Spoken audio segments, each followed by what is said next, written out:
Bless you, Master. Bless you, Jesus. Worship you, Father. Worship you, Jesus. Stuti ho Pita. Stuti ho Pita. Thank you, Jesus. Thank you, Lord. Thank you, Lord. Thank you, Lord. Stuti ho Prabhu. Stuti ho Prabhu. Thank you, Lord. Thank you, Lord. Thank you, Lord. स्तुति हो पिता। आप सभी का प्रभु यीशु मसीह के नाम में मैं डैनियल राज बहुत बहुत स्वागत करता हूं। दोस्तों, पूछो जो भी पूछना है, लेकिन बाइबल में से सवाल होगा आपका, जवाब होगा डैनियल राज का। एपिसोड नंबर 12, जी हां, एपिसोड नंबर 12, एपिसोड नंबर 12। इस प्रोग्राम में आप सभी का बहुत बहुत स्वागत यीशु के नाम में आपका मैं करता हूं। मुझे बेहद खुशी है कि परमेश्वर हम सबको चला रहा है, मुझसे आपसे सबसे बातें कर रहा है, और मैं जानता हूं यह सिर्फ और सिर्फ पवित्र आत्मा का काम है, परमेश्वर का काम है, जो बुद्धि, ज्ञान, प्रकाशन, इंटरप्रेट, कॉन्टेक्स्ट, स्क्रिप्चर का, टेक्स्ट का, ये सब उस प्रभु का काम है।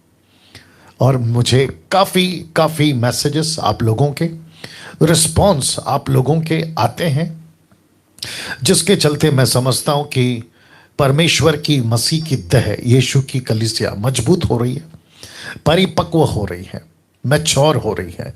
मिल्क ड्रिंकिंग यानी कि दूध पीने वाले मसीह के बच्चे, मसीह की देह के बच्चे अब बड़े हो रहे हैं, होशियार हो रहे हैं, और ये देखकर मुझे बेहद खुशी है। आपको याद दे दूं कि अभी जो लाइव हो रहा है, ये सिर्फ और सिर्फ YouTube के जितने भी सब्सक्राइबर्स हैं, ये सिर्फ और सिर्फ आप लोगों के लिए हो रहा है।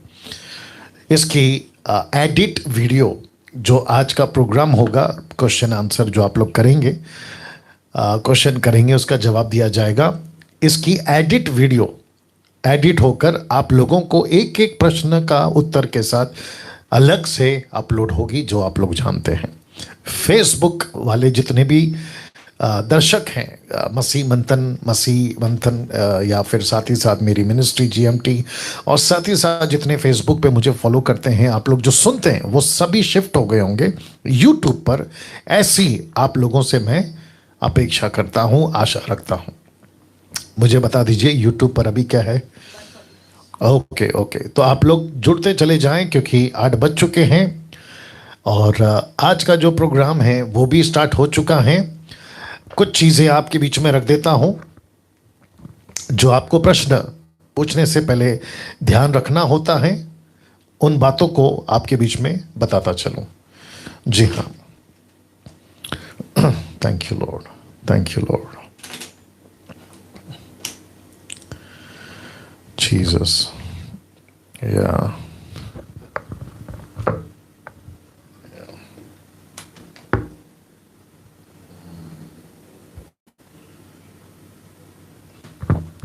Thank you, Father. Thank you, Lord. Thank you, Lord.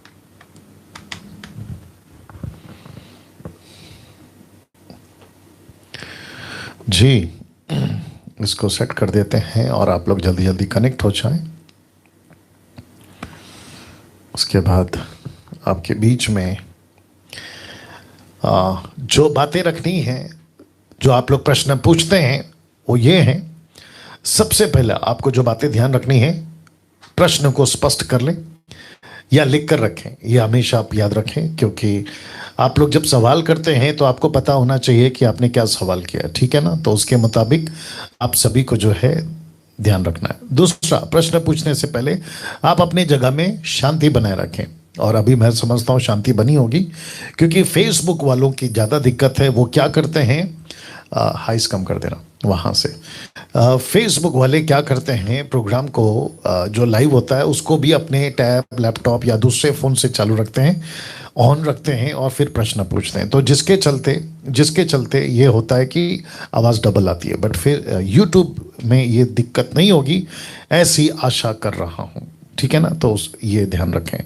आसपास में जो बच्चे होते हैं, फैमिली मेंबर्स होते हैं, उसको भी ध्यान रखें। तीसरा, प्रश्न पूछने के बाद आपको शांत हो जाना है और आपको जो है सुनना है। अब ये जो बॉक्स है ना, ये बहुत इंपॉर्टेंट है। दिक्कत क्या होता है कि जब आप लोग प्रश्न पूछते हैं तो आप लोग पहले पहले से दिमाग में ना एक बॉक्स बना देते हैं कंफर्ट आंसर का, मतलब मुझे ऐसा ही जवाब की अपेक्षा है डैनियल राज जी, आपसे ऐसे ही जवाब की अपेक्षा है, इसलिए आप एक बॉक्स बना देते। वो बॉक्स में मेरा आंसर, आपका पूछा हुआ प्रश्न अगर फिट बैठता है तो आपको क्या लगता है कि ओके अभी डैनियल राज ने सही जवाब दिया, लेकिन वो बॉक्स में अगर फिट नहीं बैठता है तो फिर आप कहते हैं या तो मैं गलत हूं, मेरा प्रश्न का आपके प्रश्न का उत्तर मैंने ठीक से नहीं दिया, बहुत सारी बातें। तो जिसके चलते लिखा है कि आपके संतुष्टि अनुसार जवाब नहीं मिलेगा। जो स्क्रिप्चर कहता है, वचन कहता है, उसी के मुताबिक कॉन्टेक्स्ट के हिसाब से मेरी कोशिश होगी कि मैं आपको जवाब दूं।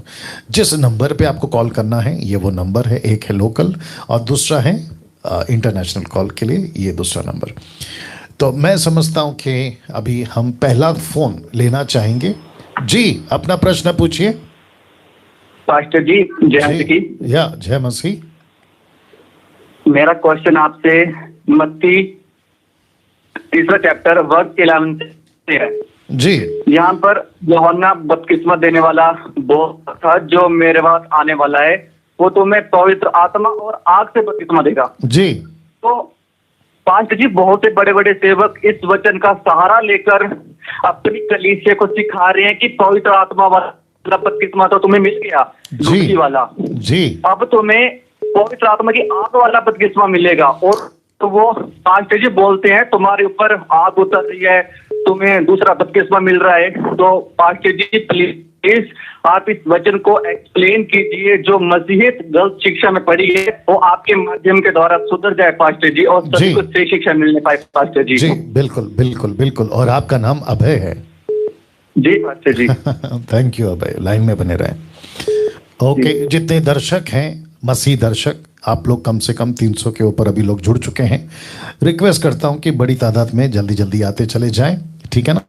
ओके अभय का प्रश्न है मत्ती की किताब 3 अध्याय वचन 11 में जॉन द बैप्टिस्ट कहते हैं यीशु के बारे में, वो कहते हैं मैं तो पानी से तुम्हें मन फिराव का बपतिस्मा देता हूं, परंतु जो मेरे बाद आने वाला है वह मुझसे शक्तिशाली है, मैं उसकी जूती उठाने के योग्य नहीं, वह तुम्हें पवित्र आत्मा और आग से बपतिस्मा देगा। 1 कुरिन्थियों 10:1 भी निकालो, 1 कुरिन्थियों 10:1। जी तो जितने दर्शक अभी सुने हैं अभय का प्रश्न, उन्होंने कहा है ये जो वचन अभी मैंने पढ़ा है मत्ती 3:11 से आगे, वो कहते हैं कि जॉन द बैप्टिस्ट कहते हैं कि मैं तो पानी से बपतिस्मा दे रहा हूं, लेकिन जो मेरे बाद आएगा वो तुम्हें पवित्र आत्मा और आग से बपतिस्मा देगा। जी हाँ दोस्तों, अब प्रश्न ये उठता है जैसे अभय ने कहा कि बहुत सारे पास्टर सिखाते हैं कि देखो भैया आपका जो है पवित्र आत्मा से तो बपतिस्मा हो गया, लेकिन अभी आग का आना बाकी है। हम सभी जानते हैं कि एक वचन उठाकर, किसी भी एक वचन को उठाकर डॉक्ट्रिन सिद्धांत नहीं बनती है, नहीं बनती है, नहीं बनती है। ये हम सभी को समझना बहुत जरूरी है कि किसी एक स्क्रिप्चर पे सिद्धांत नहीं बनाया जा सकता। कम से कम जैसे बाइबल कहती है ना 2 या 3 गवाह, मैं रिपीट करता हूं 2 या 3 गवाह। इब्रानी किताब उसका 10वां अध्याय वचन 27, 28, 29 कहते हैं कि जब तक 2 और 3 गवाह बात सिद्ध नहीं होती, वैसे ही किसी भी डॉक्ट्रिन को बनाने के लिए, और वो भी पवित्र आत्मा से संबंधित डॉक्ट्रिन, जिसको कहते हैं बहुत जरूरी है, पवित्र आत्मा के बारे में आपका अध्ययन होना बहुत जरूरी है। अगर उसको लेकर आप कोई डॉक्ट्रिन बना देते हो और उसको लेकर कलीसिया को सिखाते हो तो फिर बहुत मुश्किल हो जाएगा। तो दरअसल इन सब के पीछे, जॉन द बैप्टिस्ट के पीछे दरअसल बात क्या है? एक ऐसा शब्द है जिसको कहते हैं बैप्टिज्म, जिसको वहां से हट जाओ या इधर किधर आ जाओ, देखो क्या होता है क्योंकि हमिंग आ रहा है। एक ऐसा शब्द है जिसको कहते हैं बैप्टिज्म, बपतिस्मा। तो मैं समझता हूं कि जब से जॉन द बैप्टिस्ट, देखो फर्क पड़ा ना, जब से जॉन द बैप्टिस्ट या मैं यहां पे स्ट्रगल कर रहा हूं जी, तो जब से जॉन द बैप्टिस्ट आया बैप्टिस्म का कॉन्सेप्ट लेकर, क्योंकि पूरे यहूदियों को पता चल गया था कि बपतिस्मा बपतिस्मा बपतिस्मा, पानी का बपतिस्मा, मन फिराव का बपतिस्मा, यीशु का बपतिस्मा, फिर चेलों ने दिया बपतिस्मा, ऐसा बहुत कुछ जो है हम सुनते हैं। और ये रिपोर्ट पहुंची आपके पौलुस के पास में। तो जब पौलुस के पास में रिपोर्ट पहुंची, वहां से हट जाओ, कुछ और करो आप, या एक सेकंड दीजिए। 2-3 दिन से साउंड को लेकर काफ़ी दिक्कत हो रही है, बट मैनेज कर रहे हैं हम। या thank you Lord, thank you Jesus. या ओके, सो पौलुस के पास जब ये कॉन्सेप्ट पहुंचा बैप्टिज्म का, क्योंकि वो तो मूसा की जो खतना है उसको जानता था, व्यवस्था को जानता था, तो मैंने 1 कुरिन्थियों 10 का 1 इसलिए निकाला, मैं आपको कॉन्सेप्ट समझा देता हूं। लिखा है, हे भाइयों, मैं नहीं चाहता कि तुम इस बात से अनजान रहो कि हमारे सब बाप दादे बादल के नीचे और सबके सब समंदर के बीच से पार हो गए, और सबने बादल में और समंदर में मूसा का बपतिस्मा लिया। मेरा प्रश्न है, बादल का बपतिस्मा, समंदर का बपतिस्मा, अब है, आप लाइन में हैं? जी पास्टर जी। Good good good. सो बादल का बपतिस्मा, समंदर का बपतिस्मा, 1 कुरिन्थियों 10 का 2 खास करके। तो यहाँ पे बपतिस्मा वर्ड यूज क्यों हुआ है? तो जब हम एक बाइबल की भाषा होती है, लैंग्वेज जिसको कहते हैं ना, तो जब हम बाइबल पढ़ते हैं ना, तो हमें कुछ चीज़ें दिखती है। जब परमेश्वर काम करता है तो आग आती है, हवा चलती है ना, परमेश्वर नबियों के द्वारा बातें करता है, ऐसे कुछ चीज़ें है ना, जैसे 3 का आंकड़ा, 7 का आंकड़ा, 12 का आंकड़ा, 9 का आंकड़ा, 30 का आंकड़ा, 40 का आंकड़ा, ये कुछ साथ साथ चलती हैं। तो बैप्टिज्म का मतलब ये नहीं होता है हर चीज़ को आप बैप्टिज्म को पॉजिटिव वे पे ले सकते। जैसे मैं आपको बताता हूं, अभी लिखा है कि बादल में और समंदर में मूसा का बपतिस्मा लिया, तो इजरायलियों की बात हो रहा है, कॉन्टेक्स्ट में इजरायली लोग हैं। तो बादल के नीचे से वो जाते थे तो हो गया बादल का बपतिस्मा, लाल समंदर में से बाहर निकल के आए तो हो गया समंदर का बपतिस्मा। तो मेरा प्रश्न ये है कि फिरौन की सेना भी तो समंदर में थी, तो क्या उनका भी बपतिस्मा है? ये प्रश्न उठता है। तो ये एक, जिसको कहते हैं ना, एक कहावत है, एक सेइंग है, एक कहने के मुताबिक वो कहता है कि बपतिस्मा। अब ये नकारात्मक भी हो सकता है, सकारात्मक, नेगेटिव, पॉजिटिव।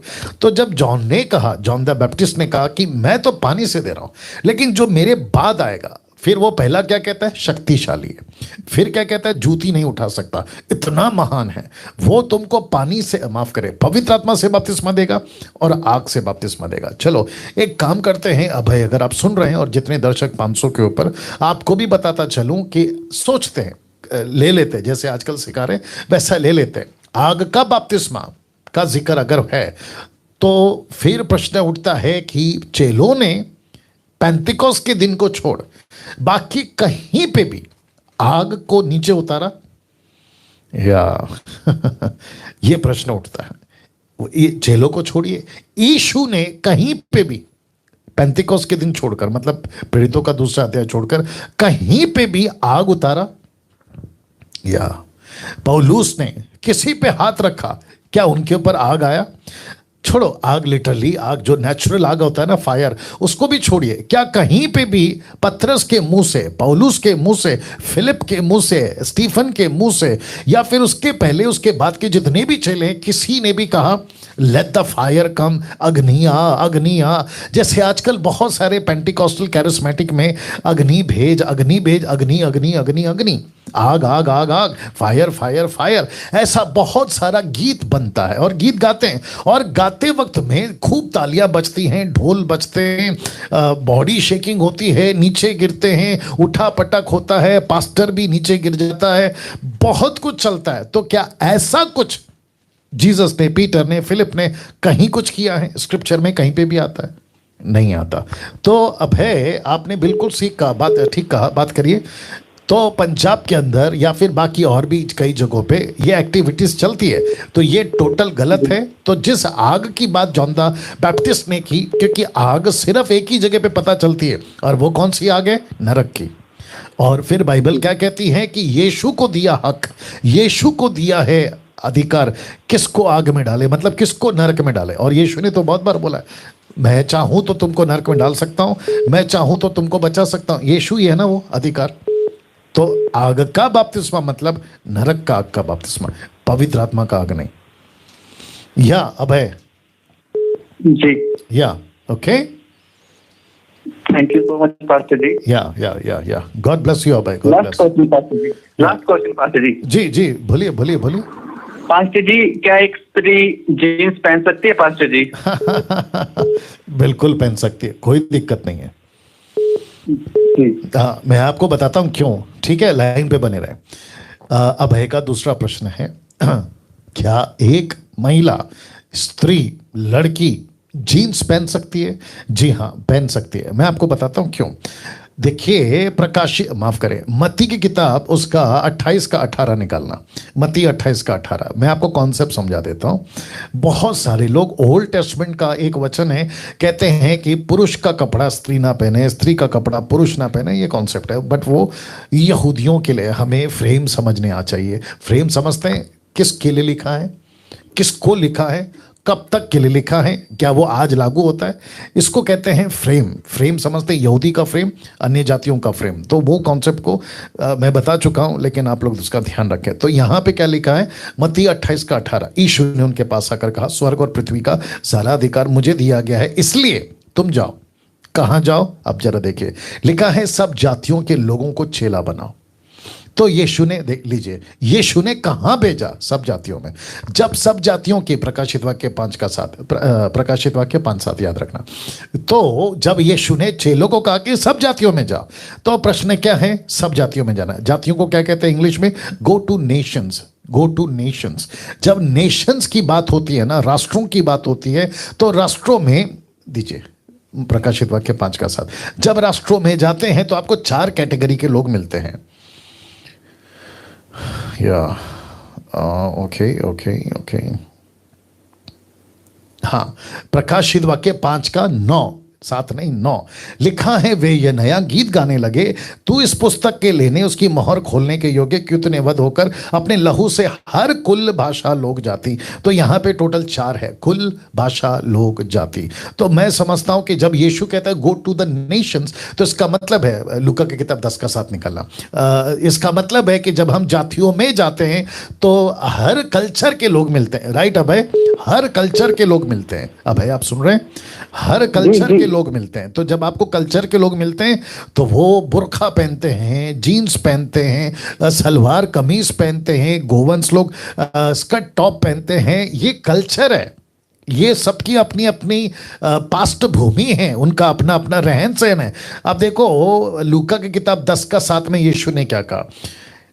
एक काम करते हैं, 6 से पढ़ते हैं। यहाँ यदि वहाँ कोई कल्याण के योग्य, मतलब पीस मैन, जिसको कहते हैं ना पीस हाउस, शांति का घर, शांति पुरुष, ग्रेट कमीशन का टीचिंग है, योग्य होगा तो तुम्हारा कल्याण उस पर ठहरेगा, नहीं तो तुम्हारे पास लौट आएगा। अब जरा ध्यान दीजिएगा, जिस किसी घर में रहो, उसी घर में रहो जो घर तुमको ठहराए, और जो कुछ उनसे मिले वही खाओ पियो, क्योंकि मजदूर को अपनी मजदूरी मिलनी चाहिए।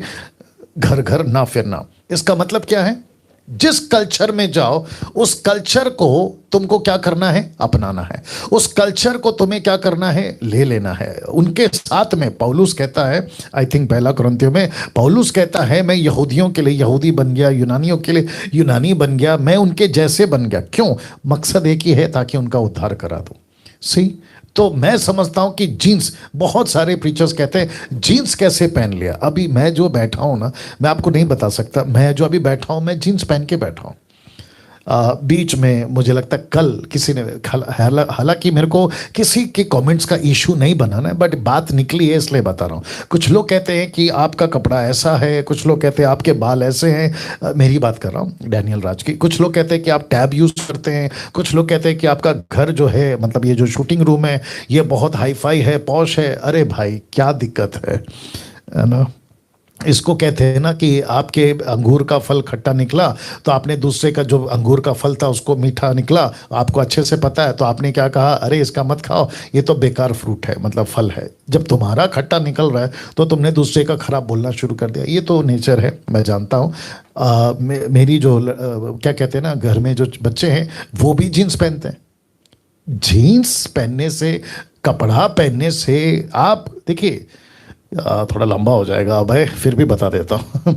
देखिए, आप कपड़ा पहनते हैं ना, आप क्या कपड़ा पहनते हैं, कैसे कपड़ा पहनते हैं, उसका मटेरियल क्या है वो इंपॉर्टेंट नहीं है। कपड़ा पहनते हैं बदन ढकने के लिए। जब तक बदन ढका हुआ है कपड़ा ठीक है, लेकिन अगर आप बुर्का पहने लेकिन बदन दिख रहा है तो बुर्का भी किस काम का। बात को समझिए, ठीक है ना। तो जीन्स पहन सकते हैं Abhay, yeah Abhay. Thank you so much pastor जी। Yeah I hope you got the answer. Thank you. जी yeah God bless, God bless, God bless. चलिए और एक प्रश्न उठाते हैं। मैं आज इसलिए आराम से जा रहा हूं क्योंकि बहुत लंबा चलेगा ये प्रोग्राम। जी अपना प्रश्न पूछिए सर। जी हेलो। जी हेलो। जी अपना प्रश्न पूछिए sir. Praise the Lord sir. Sir जी मेरा praise the क्वेश्चन Lord। है, हाँ प्रकाशित वाक्य 20 अध्याय उसका 12वां वचन में लिखा है, जी फिर मैंने छोटे बड़े सब मरे हुओं को सिंहासन के सामने खड़े हुए देखा, जी और पुस्तकें खोली गई, और जी। फिर एक और पुस्तक खोली गई, जी अर्थात जीवन की पुस्तक। जी और जैसा पुस्तकों में लिखा था वैसे ही उनके कामों के अनुसार मरे हुओं का न्याय किया। तो सर मेरा प्रश्न है कि जैसे अगर कोई व्यक्ति है जिसने यीशु मसीह को नहीं जाना, लेकिन उसके पूरे लाइफ में उसने अच्छे काम किए, अच्छे कर्म किए, तो क्या पॉसिबिलिटी है कि सर वो कि उसको उसका उद्धार हो जाए या फिर वो स्वर्ग में जाए? ओके या थैंक यू। आपने प्रश्न पूछा। नाम क्या है आपका? सर मेरा नाम अनूप है और मैं हिमाचल से हूँ। Anup. Yes sir. Okay so brother Anup का प्रश्न था, हिमाचल से हैं ये। यहाँ पे पुस्तक और पुस्तकें दो कैटेगरी है, पुस्तक और पुस्तकें। हाँ वेरी गुड, उसके ऊपर रख लेना। तो जिसके चलते मैं समझता हूँ कि इनके मन में प्रश्न उठा कि जिसका नाम पुस्तक में लिखा नहीं मिला आग की झील में डाला गया। दूसरे शब्दों में जिसका नाम पुस्तक सिंगुलर पुस्तक में लिखा है वो जीवन पाएगा, पुस्तकों प्लूरल पुस्तकों में लिखा वो कभी जीवन यानी कि स्वर्ग नहीं जाएगा। तो भाई कहते हैं कि अगर सोच लो, मान लो कि उसने पूरी जिंदगी में कभी पाप नहीं किया, किसी प्रकार का पाप छोड़ो, उसने कोई मक्खी नहीं मारी, चींटी नहीं मारी, कभी किसी को है ना झूठ नहीं बोला, गलत नजर से नहीं देखा, XYZ, क्या वो व्यक्ति स्वर्ग जाएगा? तो इसका जवाब है भाई साहब अगर आप सुन रहे हैं, इसका जवाब है जी नहीं, वो स्वर्ग नहीं जाएगा। वो इसलिए नहीं जाएगा, ध्यान से सुनिएगा। और जितने दर्शक हैं, आई थिंक 800-700 जो भी है, 850 प्लस अभी हो गए हैं। और मैं रिक्वेस्ट करता हूं कि जितने YouTube पे हैं प्लीज जुड़ते चले जाएं और दूसरों को भी इनवाइट करने के लिए कुछ करें, कॉल करें कि प्रोग्राम स्टार्ट हो गया है। मैं चाहता हूं कि कम से कम YouTube के ऊपर 10 से 20 हजार लोग लाइव प्रतिदिन ये जो प्रोग्राम है देखें। अब आप देखो उसको क्या कर सकते हो, ठीक है ना। जी हाँ, तो मैं कह रहा था कि वो स्वर्ग नहीं जाएगा। क्यों नहीं जाएगा? क्या कहते हैं, रोमियो की किताब उसका 10 का 9 निकालिए। शर्त एक ही है, जो भी आपका नाम मैं भूल गया हूं, शर्त एक ही है।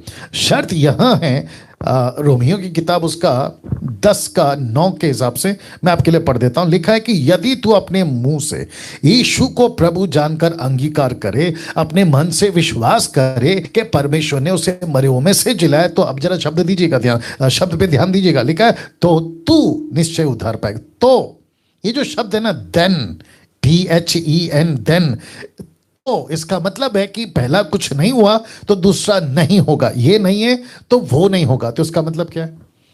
एक व्यक्ति कहता है मैंने कभी पाप नहीं किया, मैंने मक्खी तक नहीं मारी, चींटी तक नहीं मारी, तो व्यक्ति पाप करने के बाद उसकी गिनती पापियों में नहीं आती, वो पैदा ही पाप में हुआ है, इसीलिए वो पापी है।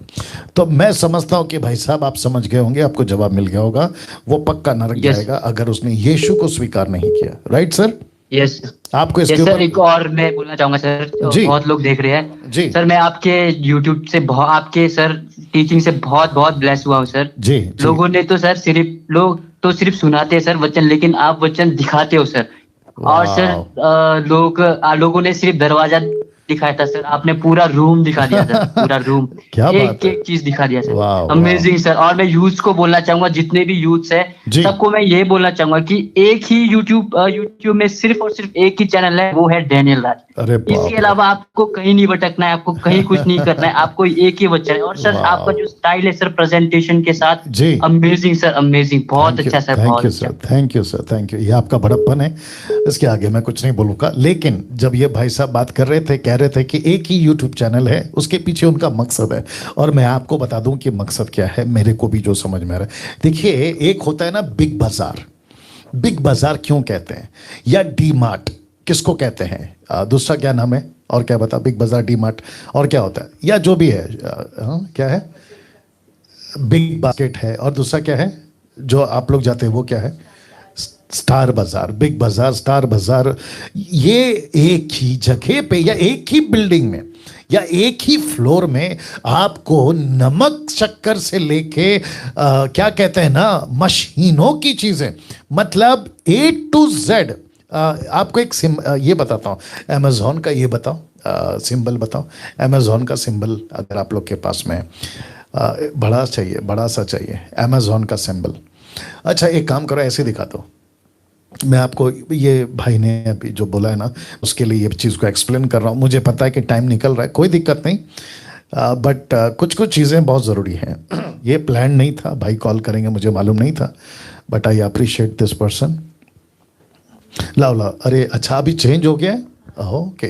अच्छा एक इसके पहले अभी इन्होंने चेंज कर दिया, पहला क्या होता था पता है, ए से लेके अमेजॉन, तो ए का स्पेलिंग है ए, पहला लेटर है ए, और फिर उसके बाद में जेड आता है बीच में कहीं तो जेड आता है। तो एरो जो होता था ना, ए से स्टार्ट होता था, जेड पे खत्म होता था, और उसको कहते हैं A to Z चीजें आपको अमेजॉन में मिल जाएगी। ये जो भाई ने अभी कहा, हाँ यही चाहिए था मेरे को, कितना देर कर दिया सनम घर आते आते। ये देखिए दिख रहा है उस पे, आप इसका एरो देखो कहां से कहां तक है, ए से स्टार्ट होता है, जेड पे रुकता है। तो इसको कहते हैं कि आपको यूट्यूब चैनल पे, यानी कि भाई ने कहा डैनियल राज के चैनल को छोड़ आपको बाकी किसी चैनल पे जाने की जरूरत नहीं। उनका बोलने का मकसद ये है कि यहां सब कुछ मिल जाएगा। भाई ने एक अच्छा डायलॉग मारा, उन्होंने कहा कि कुछ लोग तो दरवाजा दिखाते हैं, लेकिन डैनियल राज ने तो दरवाजा छोड़ो पूरा कमरा दिखा दिया। तो इस वजह से मैं ये बात कह पाया, और बिल्कुल ठीक है। मुझ जैसे 10% जो बिल्कुल खरा प्रचार करते हैं, जो टंग्स नहीं बोलते, ऑफरिंग के ऊपर जबरदस्ती नहीं, पवित्र आत्मा को लेके नीचे गिराना, ऊपर गिराना, हटा पटक करना, बॉडी शेकिंग और लेइंग हैंड्स XYZ, और प्रार्थना का बीज जिसको कहते हैं प्रेयर सीड, ऐसा किसी प्रकार का लूट मार जो नहीं करते हैं, मैं वापस कहता हूं ऐसों की वीडियो देखो, नहीं तो डैनियल राज की वीडियो तो बड़ी बड़ी है। और मैं तो प्रतिदिन, मैं समझता हूं अगर गलत नहीं हूं, प्रतिदिन 10 से तो ज्यादा वीडियो डालता ही डालता, 10 से ज्यादा वीडियो, छोटी छोटी वीडियो। अब आप देखिए, ओके प्रश्न पूछते हैं जी सर, अपना प्रश्न पूछिए। कट करो कट करो कट करो कट करो जी, अपना प्रश्न पूछिए जी, अपना प्रश्न पूछिए सर। हाँ सर, जय मसीह की। जी जय मसीह। सर मेरा एक प्रश्न है जी, कि जैसे माना प्रभु को, यीशु मसीह को जो विश्वासी हैं जी, वो शादी कर रहे हैं जी, दूसरे जगह वो विश्वासी नहीं है, जी, तो क्या कि कुछ प्रथा होती है वहाँ पर कि शादी जो कराते हैं तो कुछ अपना देवी देवता को क्या जो है मंत्र वंत्र पढ़ते हैं जी, तो सर उसमें शादी कैसे होना चाहिए, यही समझ में नहीं आता। ओके आपका प्रश्न जहां तक मैं समझ पा रहा हूं कि आप विश्वासी की शादी है, राइट? हाँ हाँ सर। ओके, तो उसमें आप विश्वासी का क्या काम है? हेलो जी, आपको पूछ रहा हूं विश्वासी का क्या काम है? हेलो। ओके कट करिए, नहीं रुक सकता हूं। एनीवे भाई साहब शायद वापस कॉल करेंगे तो देखेंगे क्या करना है। जी अपना प्रश्न पूछिए सर। जय मसीह की सर। जी जय मसीह। मेरा नाम रोया है, पहले भी मैंने आपको कॉल किया था, मैं अफगानिस्तान से हूँ। जी जी जी। बट मेरे थी यहाँ अमेरिका में हूँ। मैं बहुत शुक्रगुजार हूँ आपकी, क्योंकि आप बहुत अच्छे सिखा रहे हैं और हम बहुत कुछ सीख रहे हैं आपसे, क्योंकि पहले जैसे किसी ने इसी तरह नहीं सिखाया जी। और हम जो जैसे बाइबल पढ़ते हैं आप वैसे ही सिखा रहे थे। बट मैं एक बात करना चाहती हूँ, क्योंकि पहले भी आपने कहा, पहले भाई ने कहा कि जो कोई मसीह में ईमान नहीं लाते वो मर जाएगा, और जिसने भी अच्छा काम किया क्या वो जन्नत जन्नत जाएंगे या नहीं? जी जी।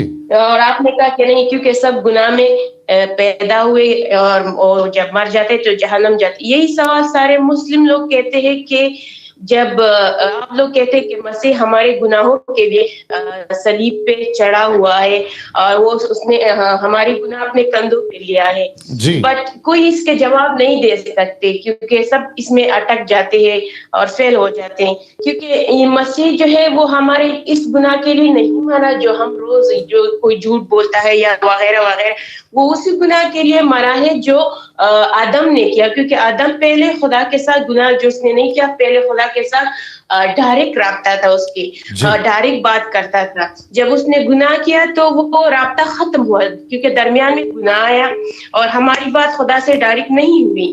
उसी गुनाह के खातिर यीशु ने हमारे लिए खून बहाया है। राइट।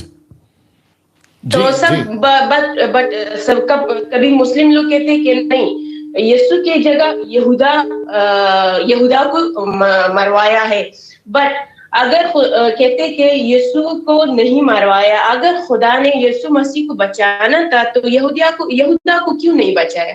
क्योंकि लोग ये मुस्लिम लोग कहते हैं कि नहीं, जो इंसान की जो कुर्बानी है वो किसी तारीख में नहीं है, क्योंकि ये बुत परस्ती के नाम पे है। अगर किसी इंसान को कुर्बान किया जाए तो मैं यही कहती हूँ इन भाइयों से जो सुनते हैं, जो बहन हैं, अगर कोई आपसे ये सवाल करे कि यीशु मसीह के खातिर यहूदिया को चढ़ाया है तो उसे कहो, अगर खुदा ने यीशु मसीह को बचाना था तो यहूदिया को क्यों नहीं बचाया? जी ओके सिस्टर, आपका नाम क्या बताया आपने? मेरा नाम रोया है। ओके और आप लोगों ने YouTube पे कहा था इसलिए क्योंकि अच्छा किया, क्योंकि मैंने जानबूझ के अपने हस्बैंड की जो आईडी है आपको फॉलो किया है, वो मुस्लिम है, वो क्रिश्चियन नहीं है।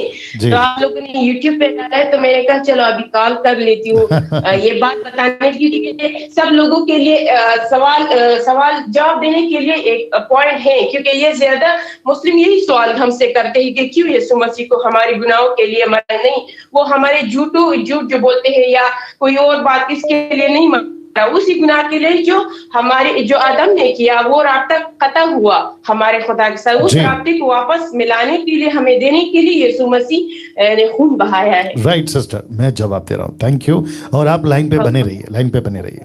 जी, ये जो बहन है ये अफगानिस्तान से हैं और मुझे खुशी है कि काफ़ी लोग अलग अलग देश से, विदेशों से कॉल कर रहे हैं। बहन कह रही हैं कि बहुत सारे मुस्लिम्स, याद रखिए मुस्लिम्स, मोमेडियंस मुस्लिम्स, वो चाहे सिया हो या सुन्नी हो, कोई भी हो, मुस्लिम्स ये कहते हैं ओके वापस दिक्कत आ गया। ये कहते हैं, देख लो, ये कहते हैं कि यीशु जो पापों के लिए मरा, वो जो हम दिन भर में झूठ चोरी जो भी करते हैं उसके लिए मरा, लेकिन ये सच नहीं है। ऑफ कोर्स इसके लिए भी मरा यीशु मसीह। आपके जो पाप हैं जो अभी आप कर रहे हैं, क्योंकि यीशु मसीह को मरे 2000 साल हो गया। आप तभी पैदा नहीं हुए थे जब आदम पैदा हुआ था, आप तभी पैदा नहीं हुए थे जब अब्राहम, इसहाक या फिर मूसा या फिर John the Baptist, Jesus, Peter, Paul, आप पैदा तब नहीं हुए, आप अब पैदा हुए। आपको पैदा हुए शायद 100 साल हो गए, XYZ, ठीक है ना, या 70 साल 80 साल, आप अभी पैदा हुए हैं, ठीक है ना।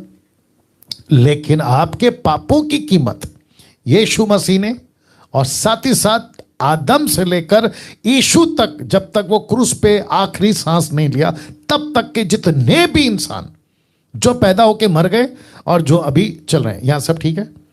जी हाँ। तो जिसके चलते इन सबके पाप, और बहन ने कहा कि आदम की वजह से यीशु मसीह, और ये बिल्कुल बिब्लिकल है, ये बिल्कुल क्या कहते हैं, वचन के आधार पर है। उत्पत्ति के 3 अध्याय में परमेश्वर ने कह दिया था कि स्त्री के बीज, सीड, बीज में, यानी कि स्त्री का जो बीज होगा वो तेरे सर को कुचलेगा। वहीं प्रोफेसी हो गई थी, वहीं पे यीशु का वंश गिना गया था, और उसी वक्त में ये प्रोफेसी कर दी गई थी। अपोक्लिप्टिक है, ये दृष्टांत है, आखिर आने वाले दिनों की बात है। यीशु को वहीं पे प्रेजेंट कर दिया गया था। और प्रकाशित वाक्य 13 अध्याय वचन 8 निकालना अगर मैं गलत नहीं हूं, the book of Revelation chapter 13 verse 8, आइए देखते हैं, वही होना चाहिए जी।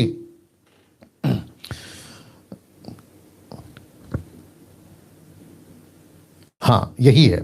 प्रकाशित वाक्य 13:8 सिस्टर आप सुन रही होंगी। The book of Revelation chapter 13:8 लिखा है, पृथ्वी के वे सब रहने वाले जिनके नाम उस मेमने के जीवन की पुस्तक में लिखे नहीं गए जो जगत की उत्पत्ति के समय से घात हुआ। वाह, इसका मतलब है कि यीशु को पृथ्वी पे पैदा भी नहीं हुआ था, उत्पत्ति के शुरुआत में जगत बनी भी नहीं थी। सिस्टर आप सुन रही होंगी, जब सृष्टि बनी भी नहीं थी, किसी चीज को रचा भी नहीं था, यीशु के बारे में लिखा है रेवलेशन 13:8 में कि वो वहीं पे घात हो गया था, तब उसको कत्ल घात किया गया था। ये प्रकाशन जॉन को मिला। तो यीशु क्रूस पे मरा, 100% सही है। 100% क्या, 1,00,000% सही है। यीशु ही मरा, नासरत का यीशु, यहूदा का गोत्र का यीशु, जिसका जन्म मरियम कुंवारी के द्वारा पैदा हुआ, वही यीशु। इस यीशु की जियोलॉजी, जिसकी प्रोफेसी अब्राहम के टाइम से लेकर मूसा तक, जॉन द बैप्टिस्ट जिसकी गवाही देते आया, ये वही यीशु मरा है। तो किसी प्रकार का कोई व्यक्ति, वो चाहे किसी भी धर्म का, मैं बहुत बार बोलता हूं, वो किसी भी युग का, कहीं का भी अगर कहता है कि यीशु कैसे मर सकता है, अगर खुदा का बेटा है, खुदा का बेटा कैसे मर सकता है, तो खुदा ने ही तय किया था कि वो क्रूस पे मरे। पहला तिमोथी उसका 3 अध्याय वचन 16, इसको देखिएगा क्या लिखा है, और मुझे बाद में इंग्लिश में भी चाहिए किंग जेम्स वर्जन, ठीक है ना। पहला तिमोथी उसका 3:16, आइए देखते क्या लिखा है जी। 1 तिमोथी चैप्टर 3:16, जी देखिए क्या लिखा है। लिखा है, इसमें संदेह नहीं कि भक्ति का भेद गंभीर है, अर्थात वह जो शरीर में प्रकट हो, इंग्लिश वाला, वह जो शरीर में प्रकट हुआ, आत्मा में धर्मी ठहरा, स्वर्गदूतों को दिखाई दिया, अन्य जातियों में उसका प्रचार हुआ, जगत में उस पर विश्वास किया गया और महिमा में ऊपर उठाया गया। इंग्लिश वाला भी देते देना जल्दी से। तो इसका मतलब क्या है, यीशु पैदा हुआ। अभी केजेवी वर्जन या कोई भी जो आपके पास में, अगर केजेवी है तो बहुत अच्छा है, केजेवी वर्जन क्या कहता है देखिएगा। और मैं इसको बहुत बार प्रचार कर चुका हूं, और साथ ही साथ जो ओरिजिनल मैन्युस्क्रिप्ट है ग्रीक, मैं उसको भी बता चुका हूं। लिखा है, and without controversy great is the mystery of godliness, God was manifest in the flesh, God was manifest। तो जीसस कौन है, गॉड है। और गॉड को थियोस में क्या कहते हैं, ग्रीक में क्या लिखा है, थियोस। थियोस का मतलब समझते हैं, ये वो वर्ड है जो खुदा के लिए इस्तेमाल होता है। ये वो वर्ड है, मुसलमानों तुम भी सुनो, जो अल्लाह, जिसको तुम कहते हो ना मूसा का अल्लाह, अब्राहम का अल्लाह, ये वही थियोस है जो यीशु के लिए इस्तेमाल हुआ। जब ओरिजिनल मैन्युस्क्रिप्ट लिखा जा रहा था पौलुस के द्वारा, तो पवित्र आत्मा ने कहा ये वही खुदा है, ये वही ऑलमाइटी गॉड है, जिसको एलोहिम कहते हैं, जिसको थियोस कहते हैं, या जीसस है वो। अब दूसरी चीज, बहन ने कहा कि अगर यूदा को मरने दिया, जीसस को बचा लिया, तो यूदा को कैसे मरने दिया, उसको क्यों बचा लिया? तो उसका जिक्र तो पहले से ही है। The book of acts chapter 1 ना, कोई जरूरत नहीं है, उसमें पतरस कहता है अगर वो पैदा ही नहीं होता तो उसके लिए भला होता। ये तो पहले से ही रिकॉर्डेड है। और मैं समझता हूं रोमी किताब उसका 9वां अध्याय, अगर मैं गलत नहीं हूं, वहां पे लिखा है कि परमेश्वर की मर्जी, वो किसी को बनाता है बर्तन, जो जिसको कहते हैं कुम्हार, पोर्ट्रेट, राइट, जो बनाता है पॉटर, जो कहता है कि वो बनाता है आदर का बर्तन और किसी को बनाता है अनादर का बर्तन। ये तो तय था। तो जो चीज तय है वो तो होगा ही। यीशु मरेगा, ये तय है। एक व्यक्ति उसको चीट करेगा, जूडस, ये भी तय है। तो इसमें दिक्कत क्या है, राइट सिस्टर? बात करिए। यस सर, ये तो हम मानते हैं, बट ये मुस्लिम लोगों की यही बात है कि नहीं, यीशु की जगह यहूदा को सूली पे किया हुआ है। तो मैं यही कहती हूँ लोगों से कि अगर ये लोग ये सवाल करें तो कहूँ कि अगर यीशु मसीह को बचाना था तो क्यों यहूदिया को मरवा दिया, तो उसी को भी बचा लिया था, बचाया। सॉरी मेरी उर्दू जरा इधर उधर की हो जाती है। क्यों ये यहूदिया को क्यों चढ़ाए उसे? क्योंकि वो यीशु मसीह के लिए जो वो वादे किए हुए हैं कि वो मरेगा, वो तकलीफ उठाएगा, तो वो वादा पूरा वो होना ही था। दूसरी वो ये बात कहते हैं कि वो जो क्या यशायाह की जो 53 है 53 वहां पे जो वो यीशु मसीह के बारे में कहते हैं कि उसकी ना कोई शक्ल थी ना कोई सूरत थी। कुछ लोग ये इसी तरह प्रीच नहीं करते कि वो यीशु मसीह की तकलीफ के बारे में है, बट कुछ लोग ये कहते हैं कि नहीं, आप लोग यीशु मसीह की इंसल्ट करते हैं कि यीशु मसीह खूबसूरत नहीं था या वो बहुत अच्छा दिखता नहीं था। तो लोग कहते हैं कि ये तुम लोगों यीशु मसीह की इंसल्ट करते हो कि वो खूबसूरत नहीं है, इसलिए सिस्टर मेरी बात सुनिए, सिस्टर मेरी बात सुनिए। देखिए, मुस्लिम्स कौन होते हैं? पहली बात, क्या उनको लाइसेंस मिल गया है ईसाईयत को सर्टिफिकेट देने का? नहीं। बाइबल को जस्टिफाई करने का? नहीं। यीशु कौन है, यीशु क्या होगा, उनको सर्टिफिकेट देने के लिए उनको लाइसेंस मिला है? नहीं। मुस्लिम्स कौन होते हैं? मेरा ये कहना है, क्या किसी के कहने से बाइबल बदल जाएगी? बिल्कुल नहीं। देखिए, मेरी भाषा में, मैं मुंबई का हूं, मेरी भाषा में कह देता हूं, किसी की औकात नहीं है यीशु को सर्टिफिकेट देने की। किसी की औकात नहीं है इस पृथ्वी के ऊपर। कोई माइकेलाल बाइबल को, यीशु को या यीशु की छवि को खराब करे या उल्टा सीधा बोले, किसी की औकात नहीं है। जी सिस्टर, जी sister. Yes sir. Yeah so this is fact. चलिए, God bless. Yeah you are most welcome. God bless. अच्छा हुआ आपसे बात करने के लिए। Thank you so much. जी God bless, God bless, God bless. या एक मिनट रुक जाना। देखिए, वापस कहता हूं, कोई भी ऐरा गहरा कहीं का भी कोई भी उठकर अगर कोई बात को कहता है, वो कोई भी हो, मैं वापस कहता हूं, मेरे जबान पे बहुत लोगों का नाम है जो बाकी लोगों की बात कर रहा हूं, अपार्ट फ्रॉम क्राइस्ट फॉलोवर्स, मैं उनकी बात कर रहा हूं, ठीक है ना?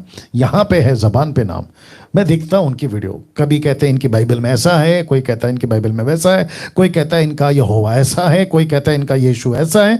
यार, तुम्हारे कहने से नहीं बदलेगा चीज। आज सोमवार है तो ये सोमवार ही रहेगा, आप ये रात है तो ये रात ही रहेगा, ये डैनियल राज है तो ये डैनियल राज ही रहेगा। आपके बोलने से कुछ नहीं होगा। तो फिर वापस यही कहूंगा जो मैं बाकी लोगों के लिए कहता हूं, हाथी चले बाजार, कुत्ते भौंके हजार। जी, अपना प्रश्न पूछिए। जी, अपना प्रश्न पूछिए। जी, हेलो। हेलो। या हेलो। जी, सुन रहा हूं। सर, मैं आसाम से राकेश बोल रहा हूँ। बोलिए सर। सर, मेरा प्रश्न ये है कि सभी लोग बोलते हैं कि हम लोग आदम की संतान है, तो आपका जब नूह था तो नूह के समय में प्रभु ने पूरा जलमग्न करके पूरा पृथ्वी को नष्ट कर दिया। उसके बाद में नूह के परिवार से हम लोग मतलब होते हैं जनरेशन। जी। तो ये समझ, सभी बोलते हैं कि आदम की संतान, तो हम लोग को तो आदम की जनरेशन से है, किंतु संतान तो हम लोग के नूह से होते हैं ना सर। ओके, तो नूह किसकी संतान है? ये आदम की। तो क्या दिक्कत है सर? नहीं, हम लोग उसकी पीढ़ी है, किंतु संतान तो नूह की कहलाएंगे ना सर। मैं वही पूछ रहा हूँ सर, कैसे कहलाएंगे? नूह किसका संतान है? आदम का। हाँ सर। हाँ, अगर नूह आदम से निकला है और उसके 3 बच्चे नूह से निकले हैं, बच्चे के बच्चे के बच्चे के बच्चे के बच्चे के बच्चे, ऐसे करते करते आपके और मेरे पास पहुंचे। अगर हम लाइन से पीछे जाएंगे तो हम किसके बच्चे निकलेंगे? आदम के। हाँ सर, ये नहीं। हाँ सर। आप मेरी बात सुन लीजिए, मेरी बात सुन लीजिए।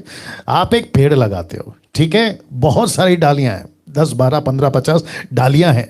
आप कहीं से भी उस पेड़ का फल तोड़िए, किसी भी डाली से, तो पब्लिक क्या कहेगी? ये 1 नंबर डाली का पेड़ फल है या पेड़ का फल है? क्या कहेगी? पेड़ का फल है सर। तो फिर पेड़ कौन है? आदम।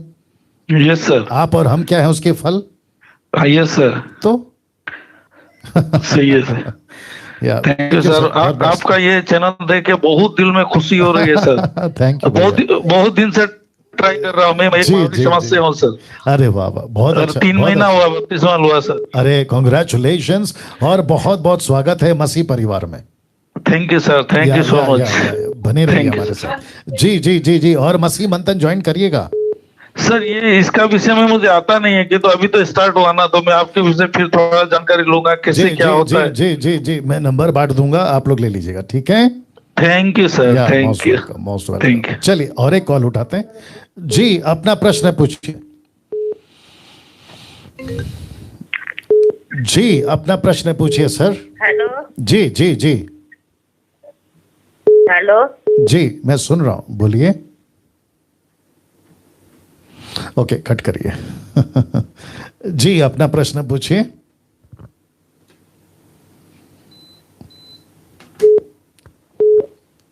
जी अपना प्रश्न पूछिए। जैसे कि जय मसीह। फासी मेरा सवाल है, मतलब कि इफिसियाँ 4 अध्याय में जब हम 11-12 वचन पढ़ते हैं। सर वापस बोलिए और आराम से बोलिए। जब आप लोग आयत बोलते हैं ना, आराम से बोलना है। क्या बोला आपने? इफिसियाँ 4 अध्याय 11-12 वचन जो है, जो 5 प्रकार की सेवकाई है। अच्छा, इफिसियो। हाँ जी, इफिसियो जी, तो अफिसिया नहीं होता ना सर, वो इफिसियो होता है। इफिसियो बोलिए। इफिसियो, इफिसियो, अफिसिया नहीं, इफिसियो। हाँ जी जी तो फासी, हाँ जी जी मैं सुन रहा हूँ, बोलिए। मेरा सवाल है कि भविष्यवक्ता किसे कहते हैं और उसका काम क्या है, क्या होता है? ओके, ठीक है। Thank you. और आपका नाम क्या है? मेरा नाम बंटी है जी। बंटी मसीह। ओके, गुड, लाइन पे बने रहे। ओके, बंटी मसीह साहब का प्रश्न है कि इफिसियों 4:11 मुझे दीजिए। इफिशियंस चैप्टर 4 वर्स 11 भाई का कहना है उसमें 5 प्रकार की सेविकाएं है, बट वो जानना चाहते हैं प्रॉफिट का क्या काम है, भविष्यवक्ता का काम। तो पहले वचन पढ़ देते हैं। उसने कुछ को, किसने? यीशु ने। उसने कुछ को प्रेरित नियुक्त किया, और कुछ को भविष्यवक्ता नियुक्त किया, प्रॉफिट इंग्लिश में। कुछ को सुसमाचार सुनाने वाले नियुक्त किया। कुछ को रखवाले मतलब पास्टर और उपदेशक नियुक्त करके दे दिया। लेकिन वचन 12 और 13 बहुत इंपॉर्टेंट है, जिससे पवित्र लोग सिद्ध हो जाए, सेवा का काम किया जाए, मसीह की देह उन्नति पाए, जब तक कि हम सब के सब विश्वास और परमेश्वर के पुत्र की पहचान में एक ना हो जाए और सिद्ध मनुष्य ना बन जाए, मसीह की पूरी डील तक ना बढ़ जाए, ताकि हम आगे को बालक ना रहें जो मनुष्य की ठग विधा और चतुराई से, उनके भरम की युक्तियों के उपदेश के हर एक झोंके से उछाले इधर उधर घुमाए जाते हों, जिसको कहते हैं विंड डॉक्ट्रियंस। ठीक है ना?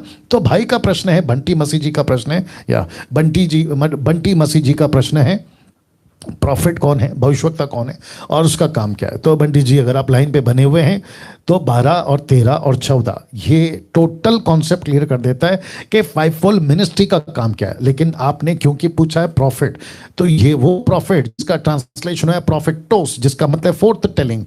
एक व्यक्ति को परमेश्वर प्रकाशन देता है, क्योंकि आप सभी के पास में, बंटी जी आप सुन रहे हैं? हाँ जी। हाँ, आपके पास में आज बाइबल है, लेकिन जब पौलुस प्रचार करते थे ना सर, तभी उनके पास में बाइबल नहीं थी सर। आज आपके पास में 66 की बुक है ना सर, लेकिन जब पौलुस प्रचार करता था तब उनके पास नहीं थी सर। उनके पास में मूसा का तौरा था, नबियों की किताबें थी, भजन संहिता की पुस्तकें थी, लेकिन वो भी कहाँ होती थी सर? मंदिर के अंदर। क्योंकि उन दिनों में यहूदी लोग किसी को भी ऐसे, जैसे आज हम बाइबल लेकर घूम रहे ना हाथों में, अपने अपने टैब पे, फोन पे, ऐसे उन दिनों में नहीं होता था सर। उनको अगर पढ़ना होता था तो मंदिर जाके पढ़ना होता था। तो जिसके चलते परमेश्वर ने क्या किया, ओके अब मैं व्यवस्था, बुक एजेकिएल की किताब उसका 36 का 26, बंटी जी लाइन पे बने रहे। The book of Ezekiel chapter 36 verse 36 का 26 जी, 36 का 26 मैं आपको बता देता हूं क्या लिखा है। परमेश्वर अब कॉन्सेप्ट चेंज कर दिया, और इसकी बात को परमेश्वर कहता भी है पौलुस के द्वारा। कहता है मैं तुमको नया मन दूंगा, तुम्हारे भीतर नई आत्मा उत्पन्न करूंगा, तुम्हारी देह में पत्थर का हृदय निकालकर तुमको मांस का हृदय दूंगा। प्रश्न है क्यों? वचन 27, मैं अपना आत्मा तुम्हारे भीतर देकर ऐसा करूंगा कि तुम मेरी विधियों पर चलोगे, और दूसरा कहता है मेरे नियमों के अनुसार करोगे। तो इसका मतलब क्या है?